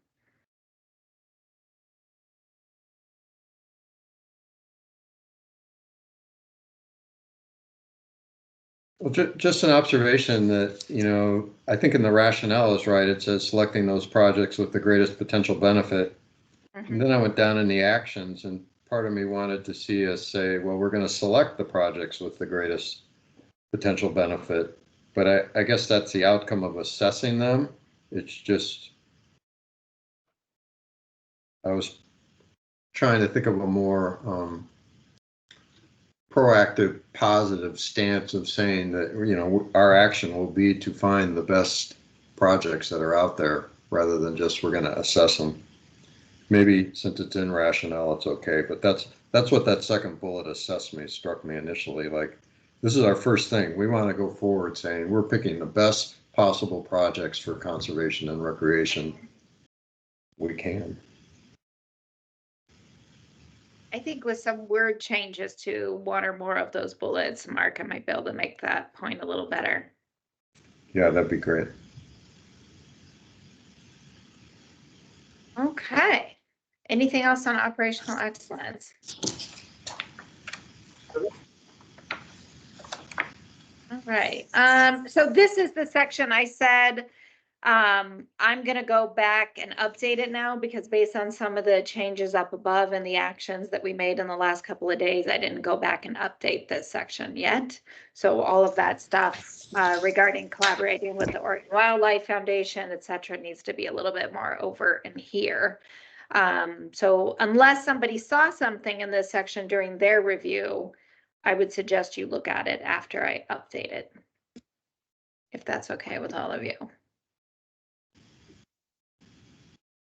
Okay, awesome. So with that, I will stop sharing. And there were a lot of notes in there. Yeah, I was gonna say the statute language on recreation was pretty vague, which is why I was here when you guys created the original definitions, because we didn't think it said enough. Any questions about next steps, where we are? I think we're getting really close. Thanks for all of these great collaborative discussions to get us to where we are today. To digress a little bit, Sarah put up the actual statute language in the chat. And it's really, we don't need to talk about it, but it's really helpful. And Sarah and Reva, I'm sure we have that someplace handy, but that's just something that we should be able to grab anytime we have a discussion like this. And everyone can take a look at it, but I just want to point out it's there. Yeah, that seems to address Liza Jane's too. I mean, that's what I put in the proposal up above was just adding hunting and fishing and the word populations around it, since that is a part of controlling healthy populations. So that's cool that they have habitats in there. That seems like we could work with that. Yeah, so again, I think we can use that to help define things so that we're able to articulate better what we're looking for.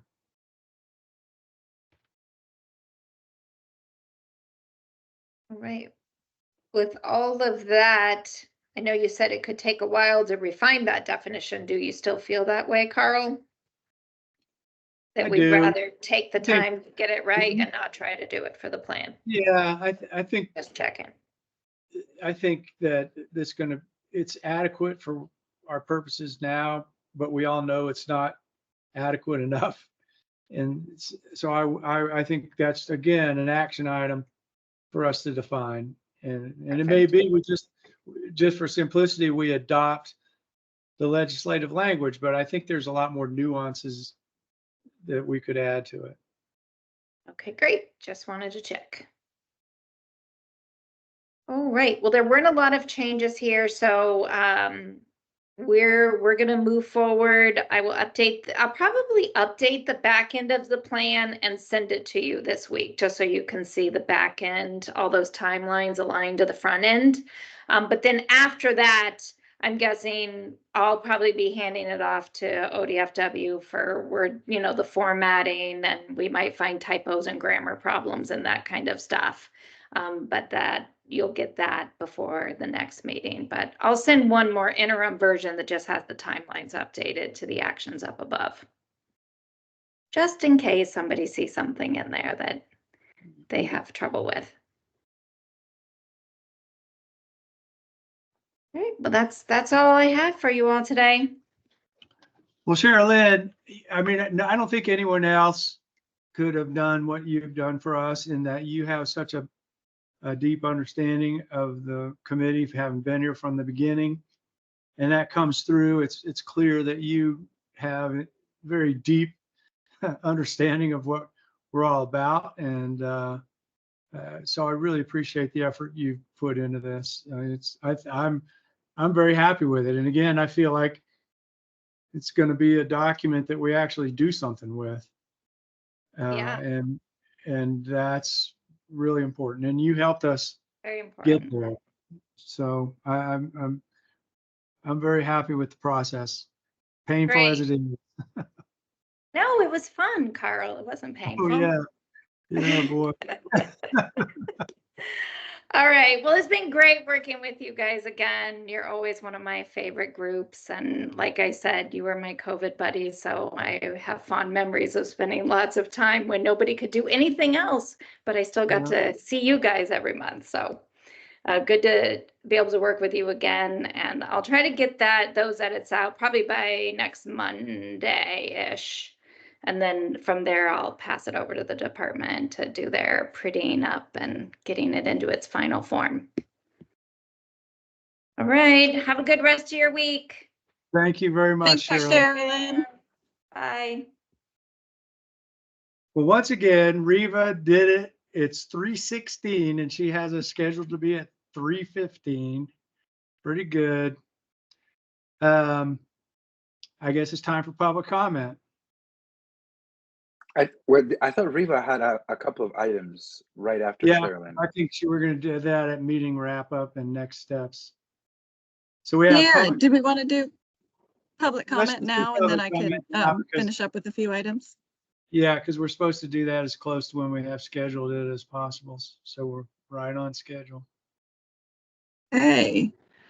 Well, I haven't seen anything in the chat, but if there's any members of the public that have joined today that would like to provide comment on any of our agenda items, please feel free. This is your time to do so. And if you do, just state your name and organization. But Hi, Tim has his hand up. Yeah, this is Tim with Oregon Wildlife Foundation. I appreciate all of the great discussion around the strategic plan. A couple of things occurred to me, and I think I may have mentioned this before, but I think there's a great opportunity for OCRF to be a thought leader on responsible recreation and how we can engage in the outdoors in ways that does the least harm to wildlife and habitats. And I think that really is, I mean, that information is out there, but I think that could be something where OCRF is sort of balancing the scales, if you were, a little bit, or trying to help do that. And then and along with that, definitionally, I was thinking if you could add the word responsibly to enjoy and appreciate, just as a way of sort of centering on that as an important topic. That's my feedback around that. And then the other piece on the recreation side, I think there's continues to be opportunities to improve access for all different Oregonians across the spectrum, whether they maybe have some sort of disabling condition that makes it harder for them to get out and enjoy the outdoors, or other kinds of barriers. But I know that's been a focus, but it could be more of an explicit focus on the recreation side if you chose to make it so. And then the final thing I was going to mention is that I don't think there's anything that prohibits the fund from having its own initiatives. So, for example, when we were talking about responsible recreation, there has been obviously a lot of research out there about how we can enjoy the outdoors in a way that's at least harmful. But maybe the fund could sponsor, set aside some funding and sponsor a communications campaign around that, or additional research if that seems necessary or needed. But I don't think there's anything that prohibits the fund from kind of taking on some of these topics in your own way. So anyway, that's my public comment. Good point. Thank you, Tim. Mike Tody. Hey, good afternoon, everybody. Mike Tody with Oregon Hunters Association. For whatever reason, my computer does not like Teams, and so I'm just as homely as you've seen me before. So there's the visual for you. I wanted to chime in here and just say appreciate the conversation. And one of the committee members made a comment there about kind of group wordsmithing are challenging to do particularly with those, but really appreciated Kelly's suggestions on those recreation components there, and specifically talking about those consumptive types of recreation that we do out there is a cornerstone of both recreation and conservation there. So appreciate that conversation and appreciate all you do. So I don't know if this committee is going to get an update on it, but the department is currently reviewing and updating the mule deer management plan. And along with that are some key components for each of the 22 herd ranges that have been identified there. And a lot of it's going to be habitat driven. And that's just kind of a warning maybe that you can look for organizations like OHA and others to be coming to you with proposals for projects to help bolster habitat related habitat connectivity type projects as well in the future once we start the implementation phase of that. So once again, thanks for the opportunity and thanks for all you do. Mike, and thank you for all the time you spend coming to the meetings and participating. We really appreciate that. And we look forward to entertaining your proposals in the future.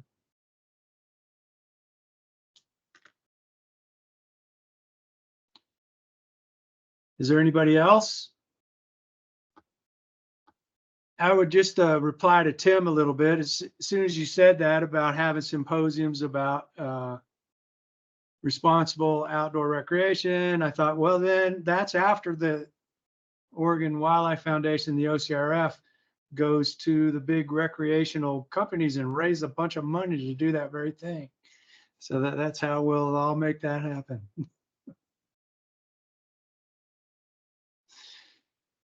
Okay, I think that's for public comment. Reva, do you want to have some comments to make here at the end? Yeah, thanks, Carl. And thanks everyone for providing your great public comment today. So I just had, while we have some members of the public online, for their benefit, I just wanted to do a quick update on our open grant cycle for everybody. And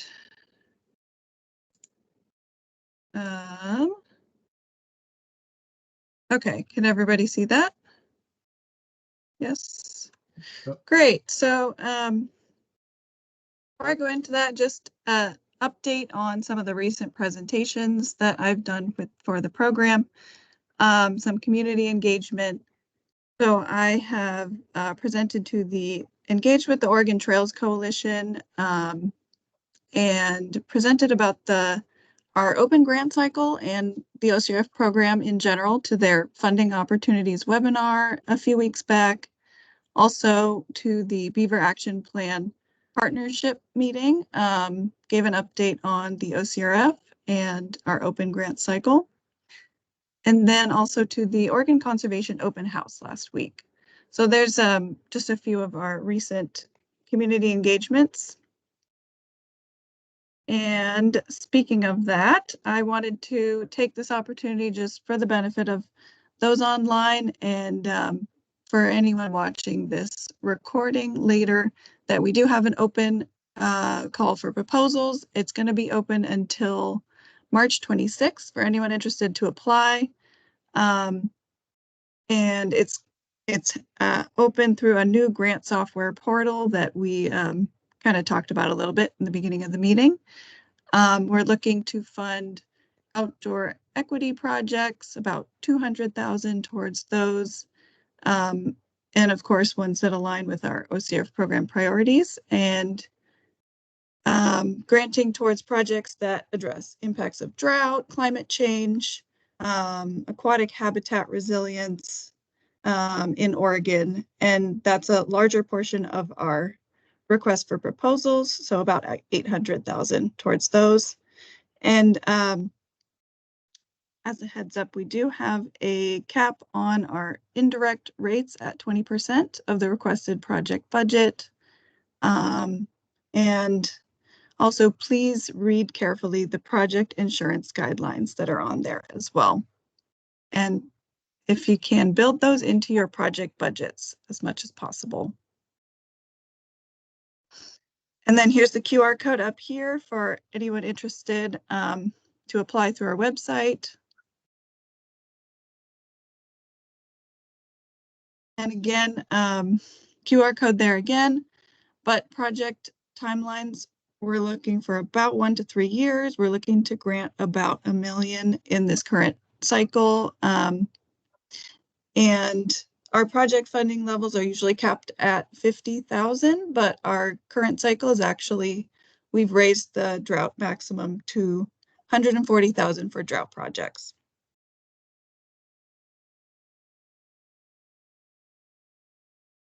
And so again, we're here. This is our timeline. We're in this open request for proposals time period of the cycle, and it's going to be closing on March 26th.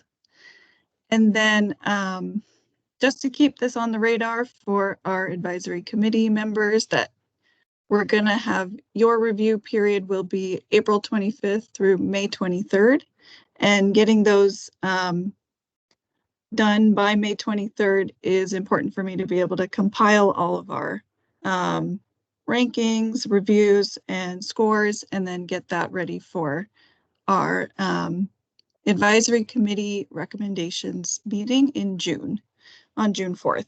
So that's when the committee will be meeting to select projects. And then I'll be taking those to commission on June 14th. Did I see a hand up there from Mark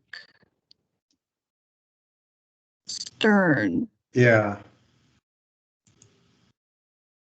I guess I had two questions. Maybe one was, you know, with the 200,000 that's sort of allocated to the bucket of outdoor equity tied to conservation and recreation, I wondered if there's been any outreach to those groups, because I mean, that's a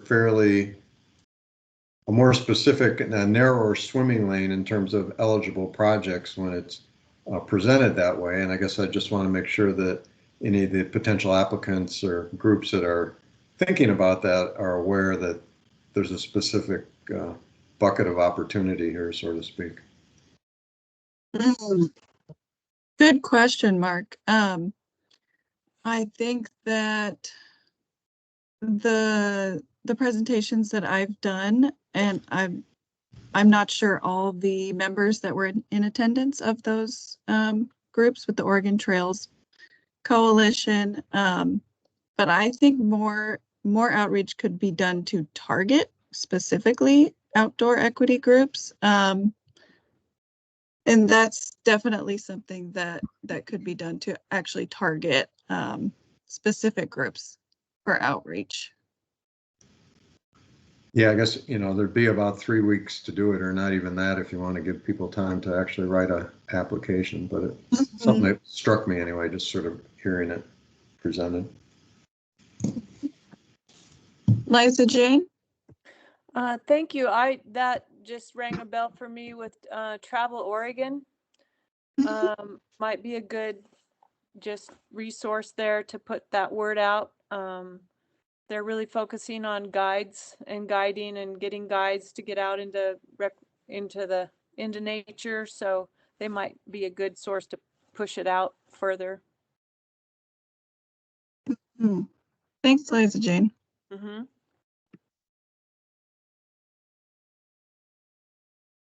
Any other comments?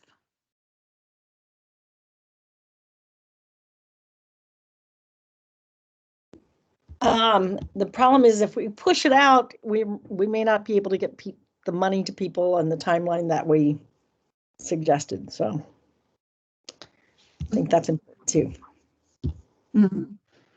Thanks, Jane. Yeah, another thing to consider.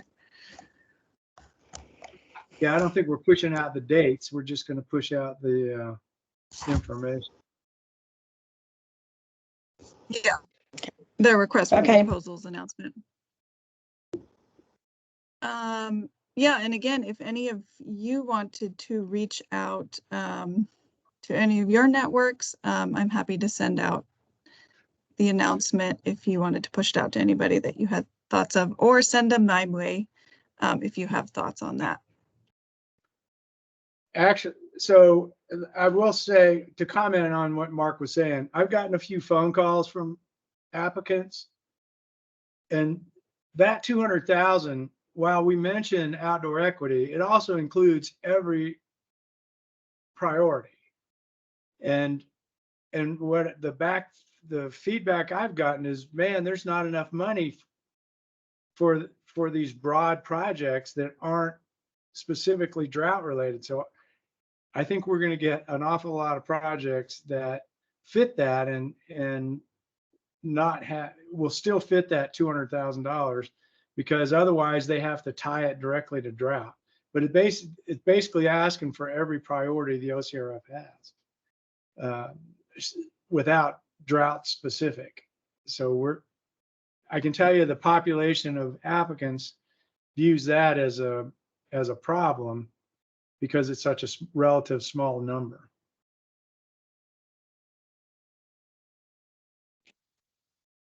Yeah, and while those numbers are up there as sort of a guideline, I don't think that they are necessarily set for this cycle. So we'll have to see what we get and how the committee feels to split that up. And hopefully we can be a little bit broad with those drought projects as well, how they apply with that drought appropriation impacts in Oregon. Hopefully it's going to be sort of a broader implication across projects for there as well.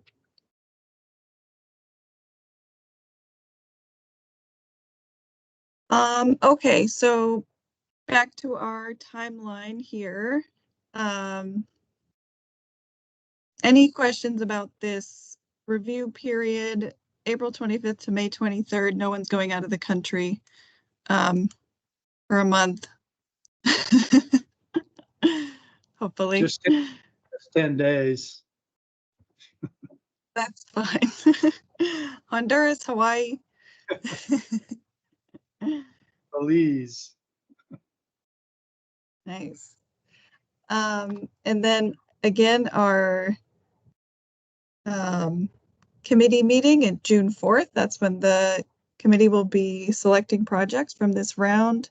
Hopefully everyone is able to attend that meeting. If anyone has any conflicts, please let me know. So far, just a quick update, we have received 25 applications for this for the spring 2024 cycle. And we've been live for about 1 month, and we're receiving about a little bit less than one application per day. So last thing on the agenda is just to talk about our upcoming meetings and what we can expect for the next 3 meetings. We have, as we mentioned earlier, a Polinsky project review, the urgent grant review presentation at the next month's meeting in April. Also strategic plan adoption. So when we will actually be adopting that strategic plan for the OCRF. And then coming up in May, we'll need to talk about our legislative biennial report, as that will be due at the end of this year. So for the 2023 to 2024 time period, we'll need to submit a legislative report, biennial report. So we'll talk about what the committee wants to see in that. Hey, all, I have to go to another meeting. It's been great. Thanks. Thanks, Jane. Thanks, Jane. And lastly, real quick, for our June 4th meeting for project selections, I have a question to pose to the group to see if there's any interest in making this an in-person meeting. Of course, we'd have a hybrid option. It doesn't have to be this meeting in particular. We could pick another one. But I just wanted to pose the question to the group if there's any interest in having an in-person hybrid meeting. Could be June or the August meeting or September. But I just wanted to put that out there and see if if there's folks that are interested in that. And I know you'd have to travel from all over the state. So just putting that out there to see what the interest was for that. I personally think it would be a really good idea for us to try to get together. So, and in June, that's going to be good traveling weather, and we have that window of this summer, early fall to do it. So let's all think about how it might work.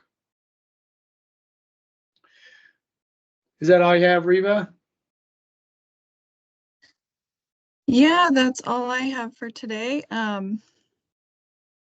We can wrap up with meeting wrap up. So does anyone have any comments about today or any questions or concerns to discuss before we adjourn?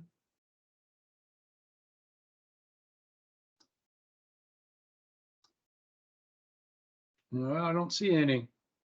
Once again, a great meeting. It's always wonderful watching the interactions and the ideas that come up and how we deal with them. This is by far the best committee that I'm on, and I'm on way too many. So Tim Gretz, I appreciate you being here. Look forward to working more with you.